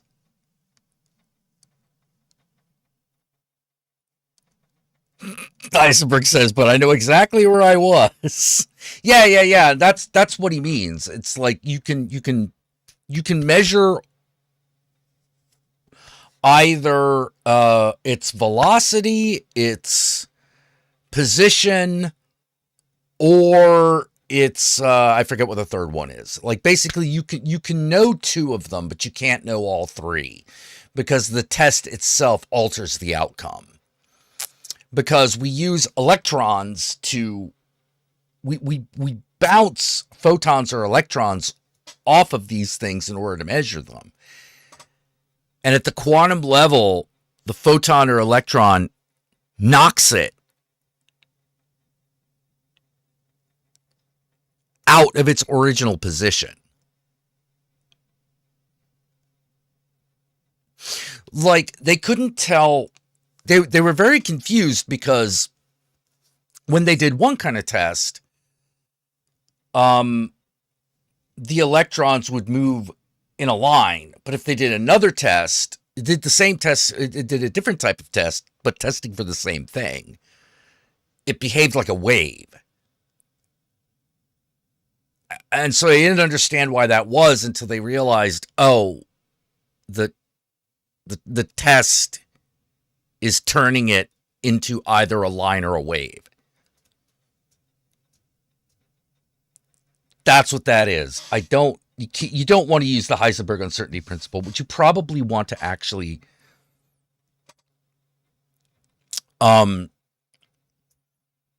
talk about when you're talking about how observation affects the outcome, there is a much better example. And that example is art. That's the chief example. Art is the chief example of this.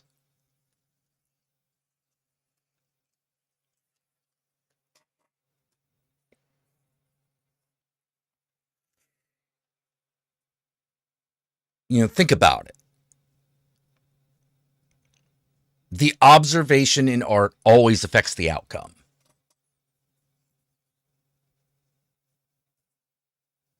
It always affects the experience. Always, without exception.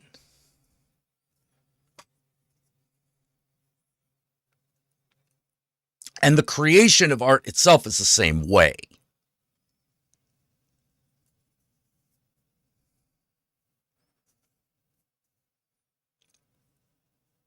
Line motion cannon or wave motion cannon, we will not know until we observe it. We will not... Actually, we cannot know. We cannot know. We cannot know because the means by which we determine that affects the outcome.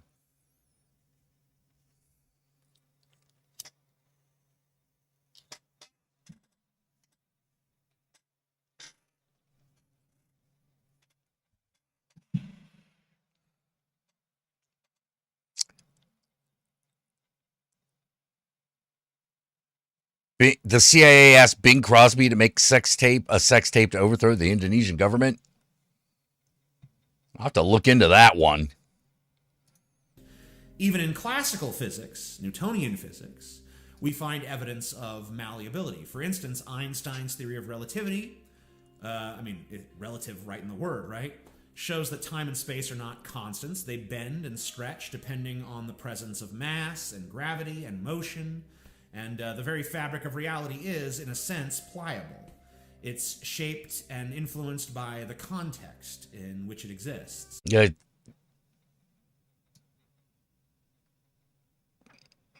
Not entirely wrong, but more like space itself.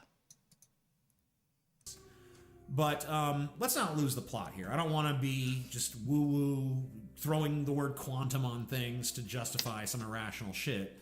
These are all ultimately just post hoc rationalizations for a conclusion that was arrived at via a leap of faith. Chaos magic cannot be scientifically proven because it is inherently irrational. But this is where we pick up on another thread, one we left behind earlier. Remember that thread we were plucking at and then we decided to move on from it? Now, if you're really smart, you'll talk about the nature of the irrational. Leaps of faith. It has no choice but to do so. The biggest leap of faith that science takes, for example, is one of the most fundamental assumptions of all of science, which is that reality exists. What evidence do we truly have that reality exists? Everything. We have our senses, the very senses. Yeah, we know reality exists. We know there is a reality, even if we do not interpret it directly. Recognize are fallible and easily deceived, as countless optical illusions and numerous documented cognitive biases reveal. The tools we use to measure reality, those tools are designed by us based on our limited understanding of the universe. Yeah, but we know that there is a there. Philosophers have long wrestled with this question. I can't believe I'm fucking saying this on an Amazing Atheist video. Like, no, there is a reality. There is absolutely reality. If there wasn't, how are we here?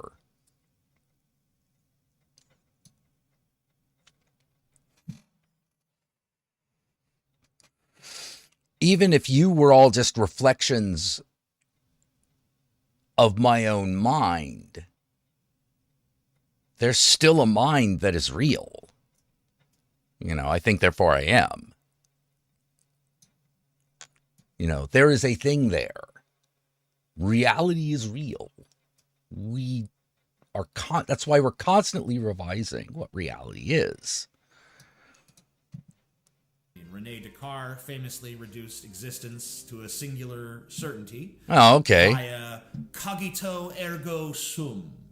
I think, therefore I am. Beyond that, everything we experience could theoretically just be an illusion or a simulation or a dream. Yet science, by necessity, assumes that an external reality exists and that it operates according to consistent laws and that our observations can reliably uncover those laws. Those assumptions are leaps of faith. That last one is an assumption. All the others are not. All the others are not. There is a there. There is a thing. If there is if everything is perception, that there is something there to perceive it, therefore that thing that perceives it is reality.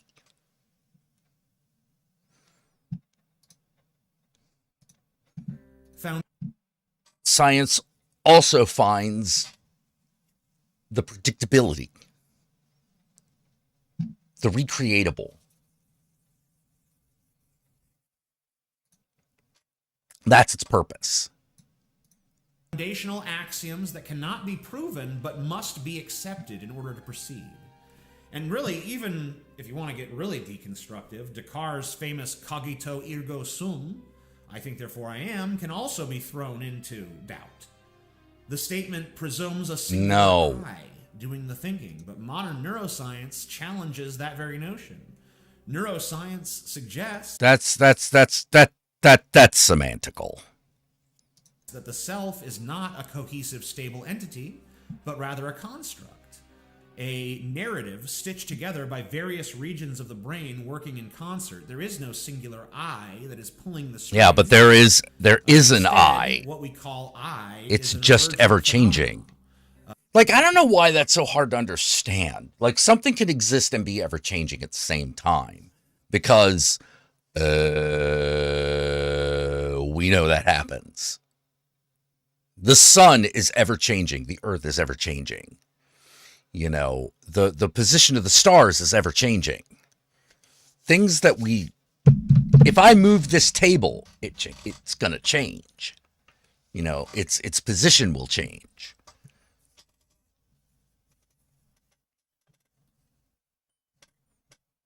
I don't like it when people talk about disproving reality, and I don't like it when people talk about disproving free will either, because you've got that problem. The problem is just always going to be right in front of you.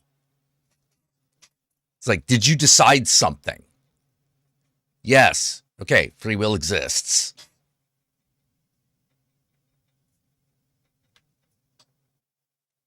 Free will exists. You know that free will exists whenever you have two options and you don't know which one is better and you choose one anyway.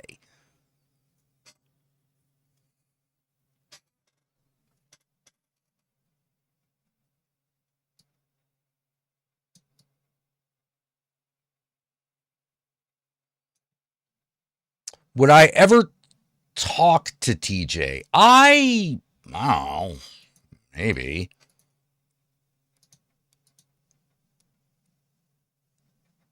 I think we would agree on many things, but probably we would just argue.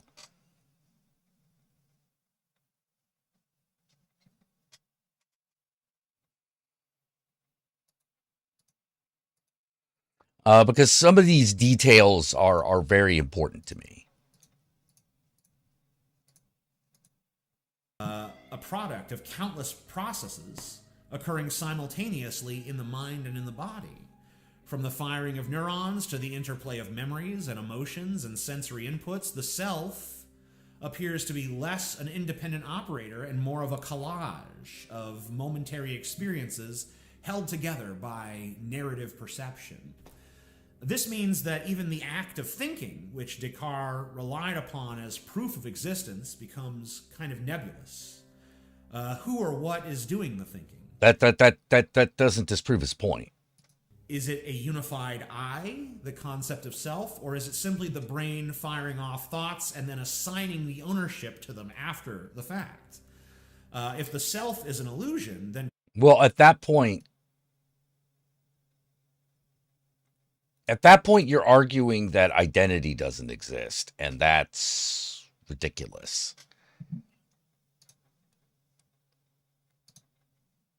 Whatever identity is, even if it exists irrationally,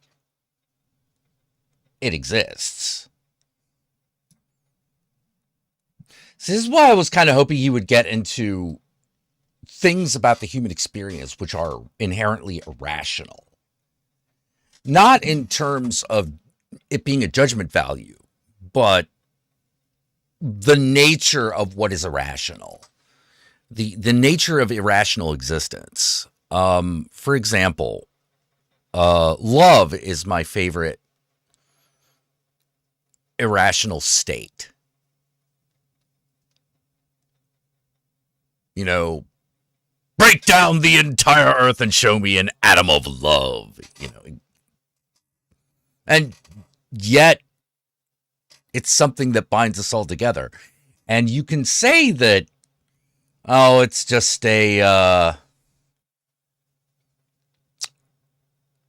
it's just a chemical reaction, the blah, blah, blah, blah, blah, blah, blah, blah, blah. Is it, though? Does not the thinking mind become involved at some point? Of course it does. Of course it does. The thinking mind won't mind its own, doesn't mind its own business. It pokes its nose into everything.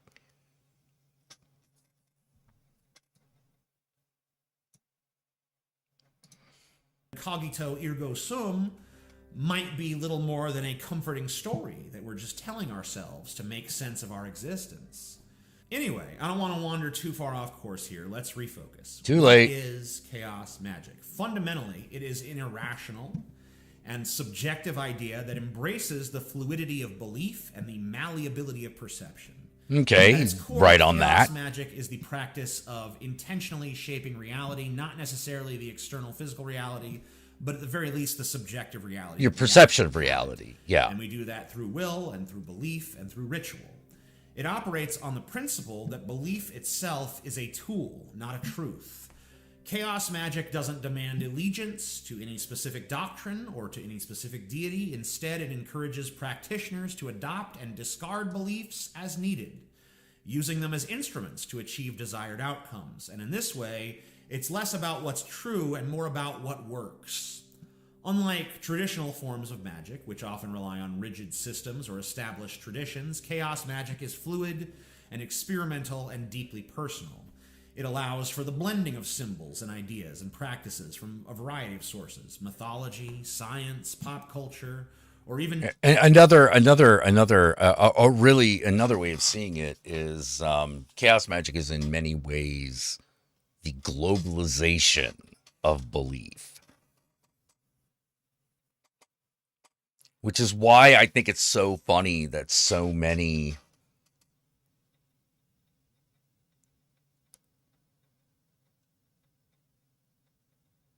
ultra right wingers get so attached to things like chaos magic.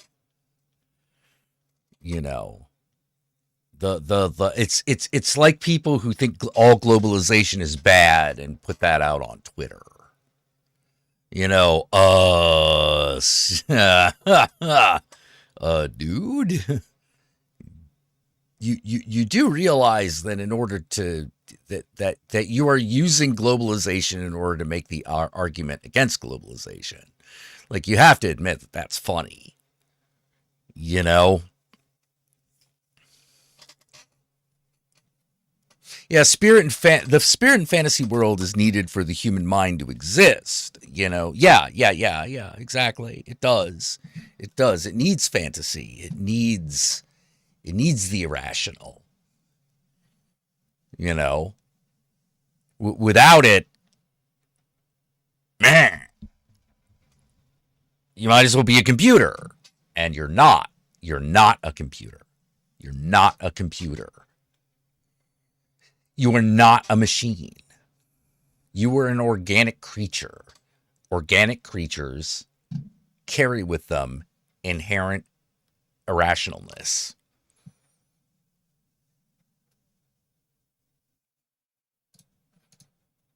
just shit you made up.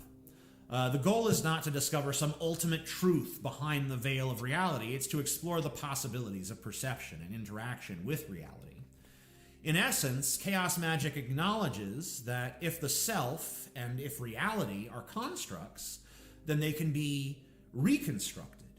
It invites practitioners to become the architects of their own experience, wielding belief as both a tool and a weapon to reshape the narrative of their own lives. And this is where the real power of chaos magic lies, not in proving its validity, but in its ability to make change happen through the sheer force of intention. The most powerful chaos magician of our time is a guy who probably has never even heard the term chaos magic. His name is Arnold Schwarzenegger. Now think about it. Here's a guy who started as a young bodybuilder in a small Austrian village, and he had a nearly impossible dream. He wanted to become the world's greatest bodybuilder, and then Why are we using Arnold Schwarzenegger as the example here? Hollywood superstar, and then eventually a political leader. And by all accounts, I mean, the odds are obviously stacked against the odds of accomplishing one of those things. Astronomically low. Especially when you're a guy from Austria who doesn't speak English, who does not look like what a traditional... So chaos magic is to the right wing what spirituality is to the crunchy granola folks? Not exactly. Not exactly, but like a lot of fascists like the idea of chaos magic and magic in general because of the connection between the German Nazi Party and the Thule Society and Madame Blavatsky, and which was inspired by Madame Blavatsky. It's why some of their beliefs seem so weird. It's why a lot of them are into Atlantis. Because Atlantis itself was put forward as like a kind of white supremacist mythology during the post-Reconstruction era. Very weird. Very odd, because human experience and reality does not bear their vision of a society out as viable.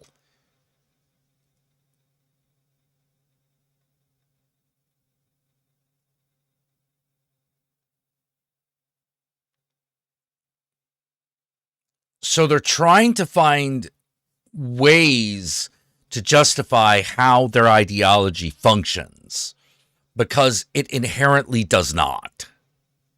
It inherently doesn't. It's a death spiral of an ideology. It comes up, it swallows a bunch of shit, and then dissipates. In my opinion, I gotta say, at the end of the day, I do think fascism is very... It will return you to the primordial chaos. I mean, my opinion is just wait to die, man. Just wait until you die. That's probably a bit more effective. Traditional actor at that time looked like. You come from a modest, impoverished, really, background. So how did he actually end up accomplishing all of those things? Well, he's happy to tell you, and if you listen to him speak about it, he tells you the most powerful tool in his arsenal was belief. Everything I ever did, the thing that I heard out of people's mouth was, that's impossible. That can't be done. Oh no. Imagine You go from studio executive, from agent to agent, from manager to manager, and they all said exactly the same thing. But you know something? I didn't give a shit. Because I believed that I can be a leading man. I believed that I could be another Clint Eastwood, or another Burt Reynolds, or another Warren Beatty, or whatever those characters were, Charles Bronson, and so on. Yeah, but notice something here too, even in this example.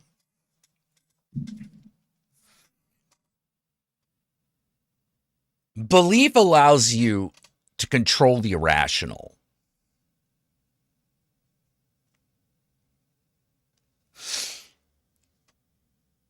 To influence the imagination.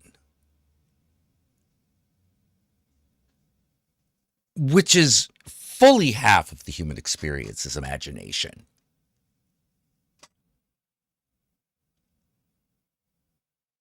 Might that make it easier to manifest these things in the imagination of others? What's a leading man? There's no atomic measurement of a leading man. There's no atomic measurement of Mr. Universe. I mean, sure, there is the measurable strength that they have, but Mr. Universe is actually a beauty contest. It's not the Olympics.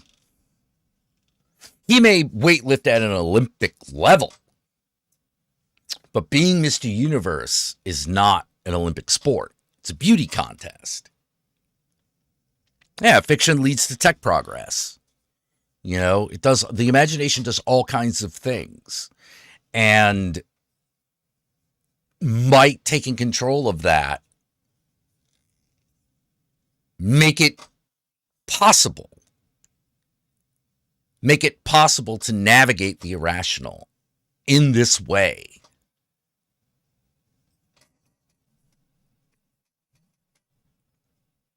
Because recognize the manifestation is within the realm of the irrational.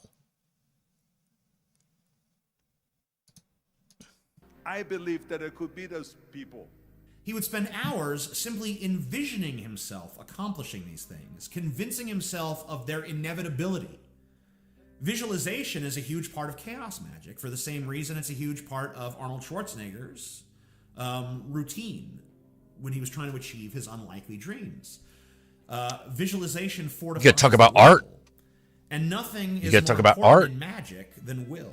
You got to talk about and why art. is that? Because will is the force that bridges the gap between belief and action, between intention and manifestation. Without will, belief is just idle. Doesn't mean a thing. No, he's right about that. Rituals are empty gestures. Will is what transforms the abstract into the tangible, the imagined into the real. Arnold Schwarzenegger's use of visualization was not just some passive exercise in daydreaming. It was an act of sheer willpower. By envisioning his success as not just possible, but inevitable, he aligned his actions and decisions with that vision. He didn't merely hope for his dreams to come true. He willed them into existence through relentless focus. Now here he's actually spot on. Here he's actually spot on. And unwavering belief. This mirrors one of the key principles of chaos magic. The practitioner must commit fully to their chosen belief or ritual, treating it as though it were absolutely real, even if only for one moment.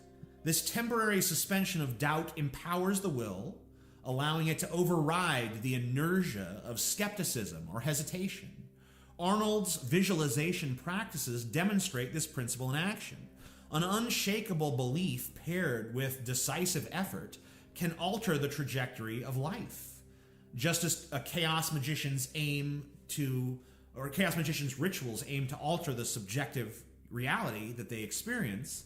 And in both cases, the key is that the will does not ask permission. It simply asserts itself. It does not wait for validation from external reality. It shapes reality to align with its intent. And that is why will is the cornerstone of both Arnold Schwarzenegger's success and the transformative power of chaos magic. Now, I've heard some say in my comments that my chaos magic is some kind of gimmick. or that it's a rejection of reason, or that it's a midlife crisis. I think that some of these criticisms can be cleared up just by telling you about my decade-long journey to arriving at where I am now. So, despite my perfectly good understanding that the odds are always in favor of the house, I've always enjoyed gambling. My favorite game is roulette. I only play it a few times a year, but I always relish the game. And like most people who love the little spinning wheel, I occasionally get...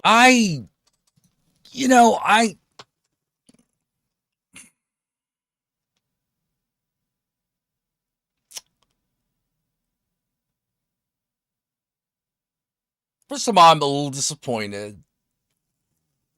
A lot of people don't come up with art, which disappoints me. But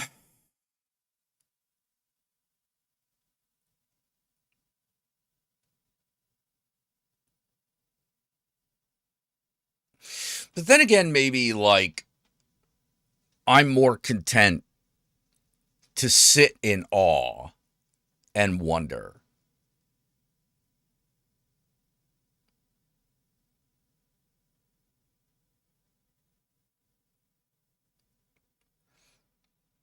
I am very content to sit in awe and wonder.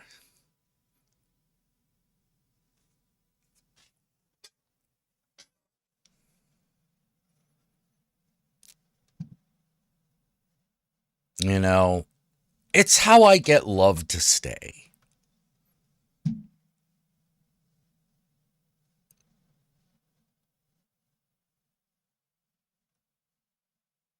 Do I see something wonderful in the person I am in love with every day? Yes. I see something wonderful in the Countess every day.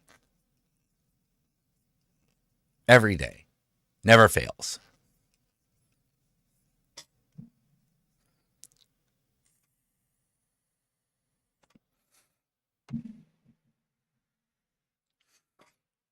Yeah. It has its limitations. Magic has its limitations. But think about the awe-inspiring and wondrous thing, using furry as the example, is how far they get.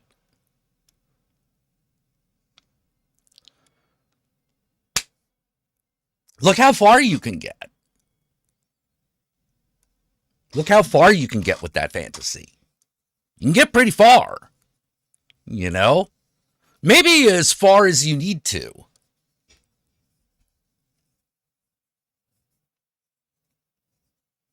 Maybe that's another.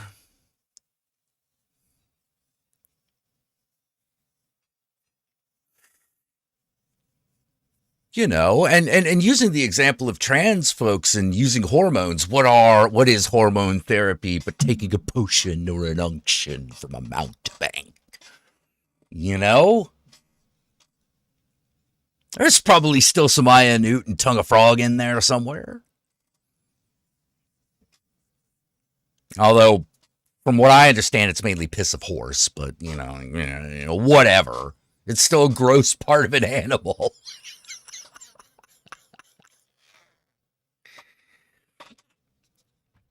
And look how far you can get. I mean, we're looking at the possibility, we're looking into the possibility of actually changing chromosomal makeup without causing unwanted mutation.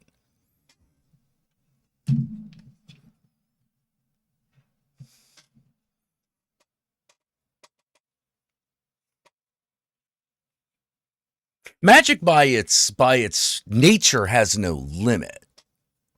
Its effects in reality, however, are often limited. But you could be amazed at how far it can be pushed.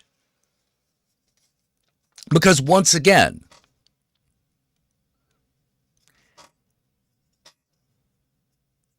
think about it. There's a great part of gender. Now, it's not everything. But there is a great part of that which is rational.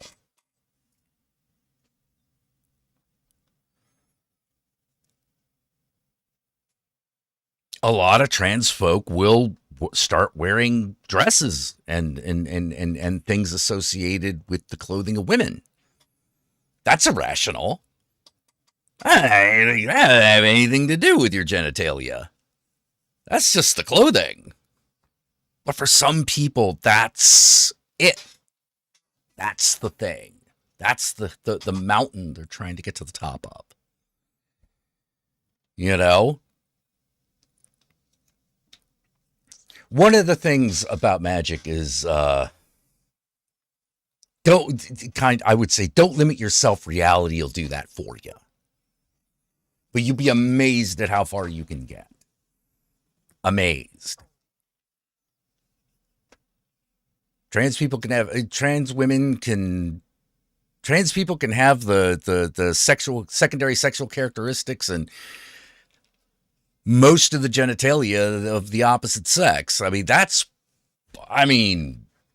Until we get to the point where the body makes that naturally occurring, how much closer can we get?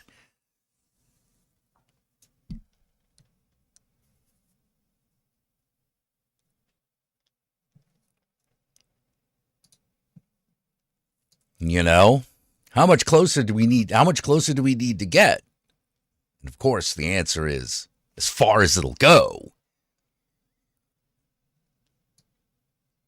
As far as you can take it. Or probably more appropriately, as far as you wish to take it. That's probably the real limit.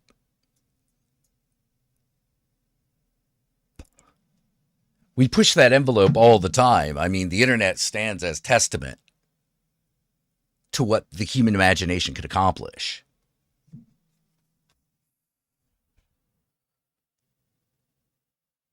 We went to the moon, and that didn't take as much. The internet took more engineering and more focus than going to the moon did.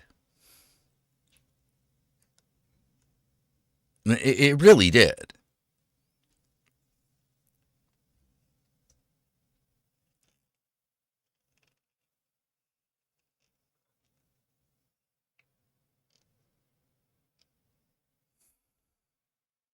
Also opening up my magical exploring, being trans male to female myself, not having to transition spiritually. Yeah. Oh, whoa. You definitely will transform spiritually. Can't help that. You can't help that. Because that's within. If you've made the conscious choice to embrace being female, but you're born as male, that's already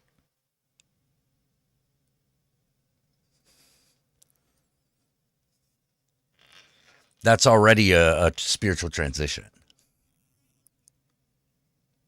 Unless that's not what you're saying, there might be a punctuation mark missing somewhere at the end that's making me misinterpret what you're saying.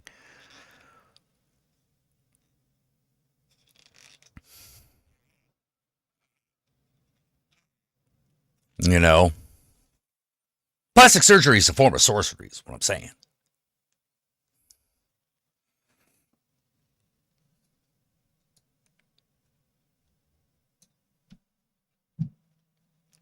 You know, but the inner transformation, that's the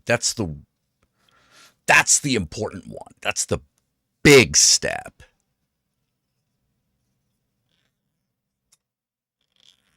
How much TERFs and conservatives will do? Oh yeah. Oh, they'll still be. They'll find some new thing to base it on. They'll find some new thing to base the prejudice on. Always do. They always do. If it ain't about inherent biology, it's property values. If it's not property values, it's the children. If it's not the children, it's about the withstanding of Western civilization. If it's not about the standing of Western civilization, it's about, I don't know, Marxism. You know, and then at that point, we get into the ozone with their shit. Those guys will take it to the ozone, and you just be like, dude, what are you fucking... We argued you out of every fucking stupid position you had, and you're just looking for more and more excuses to hold on to it. They'll find a way. Assholes will find a way. That's what they do. How much will they freak out? Oh, they'll lose their shit. Yeah. If we're just talking about like what the initial freak out would be, yeah, they'll lose their shit. They'll try to make that shit illegal.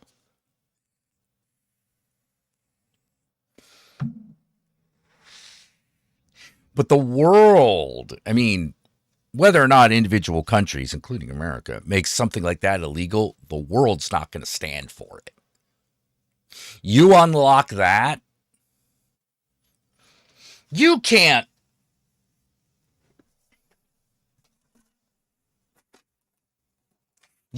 go to the world and say, hey, we found the secret. It's in this box, but we're making it illegal to open the box. It's illegal to open this box? Yeah. But I can open it. Well, yeah, but it'd be illegal.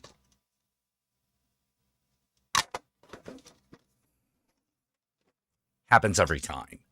Without exception. Without fucking exception. If they discover how to do, once they figure out how to do that, and we know that it's possible because it's something that happens within nature.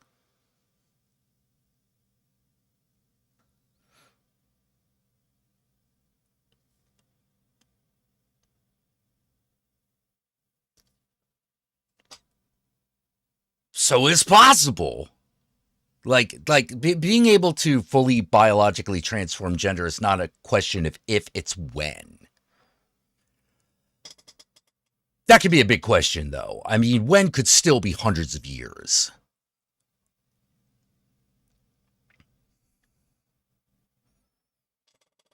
Yeah, if you need an enemy to function, you're not well. I agree, number name. Yeah, it's more the gods and goddesses I work with see more as the woman I am and not the male I was born as.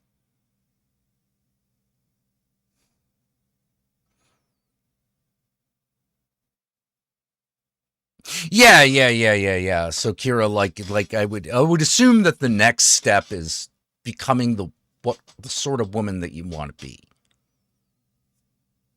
And take that as far as you can.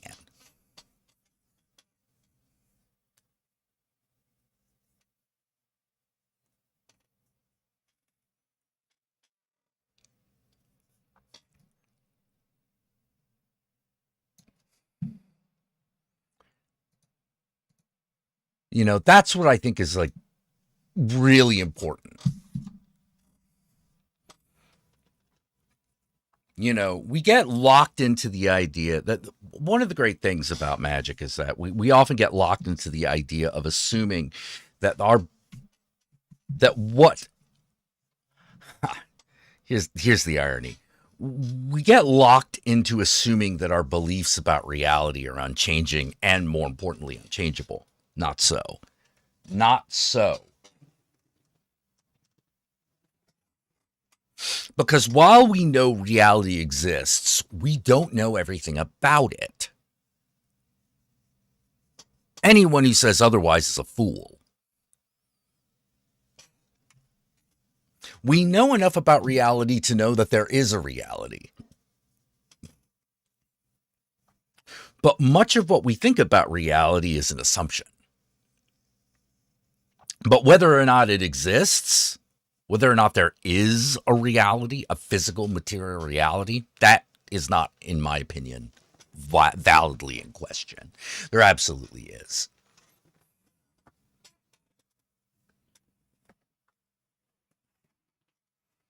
Because even if you said we are all spiritual beings come down from the fifth dimension and we have made a simulation for ourselves, well, that assumes a sixth dimension, right?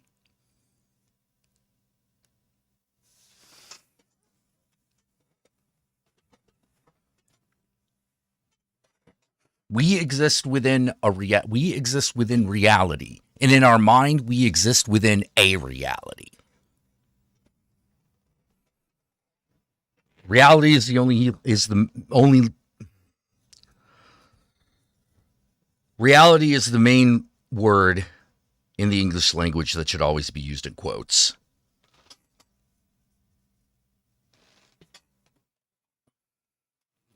Because we could be talking about so many things. When I talk about reality, I am talking about material reality. This desk, this pop filter, this microphone, the electrons that translate the sound coming out of my mouth through the internet so that you can hear it. Reality. That's real. The perception of reality, however, very shiftable. Very shiftable.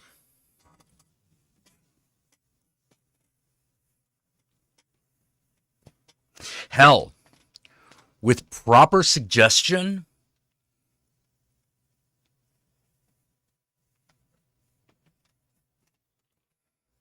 your perception of where you sit relative to yourself can change.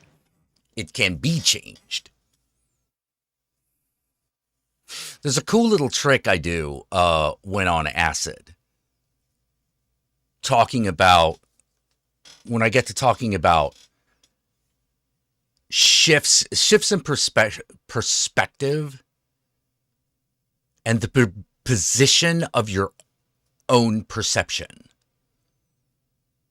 Where you think you are. Because where you think you really exist relative to your body can be shifted. It can be shifted a little bit to the left, a little bit to the right, a little bit up, a little bit down. Because most of us think of ourselves as existing here. But I'm telling you, you can make your mind exist over here.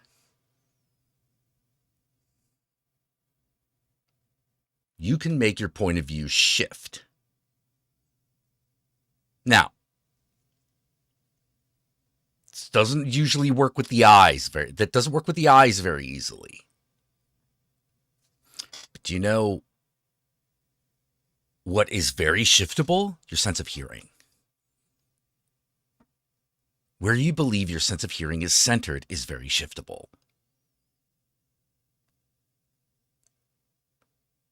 Try it. It'll blow your mind. Try imagining that you're hearing things just a few feet to your right. That your ears are literally over here. Shit will start to shift.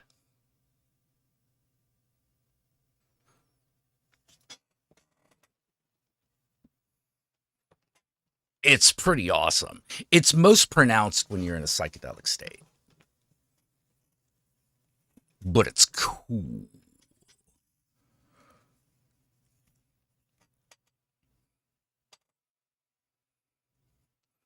It's very cool.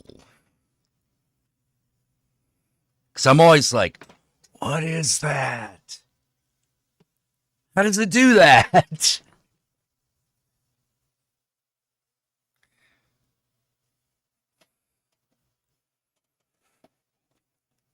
I believe we're in some form of material hell. I believe we're in some sort of material something. But I'm also a big believer in your own mind, you make a heaven out of hell and a hell out of heaven.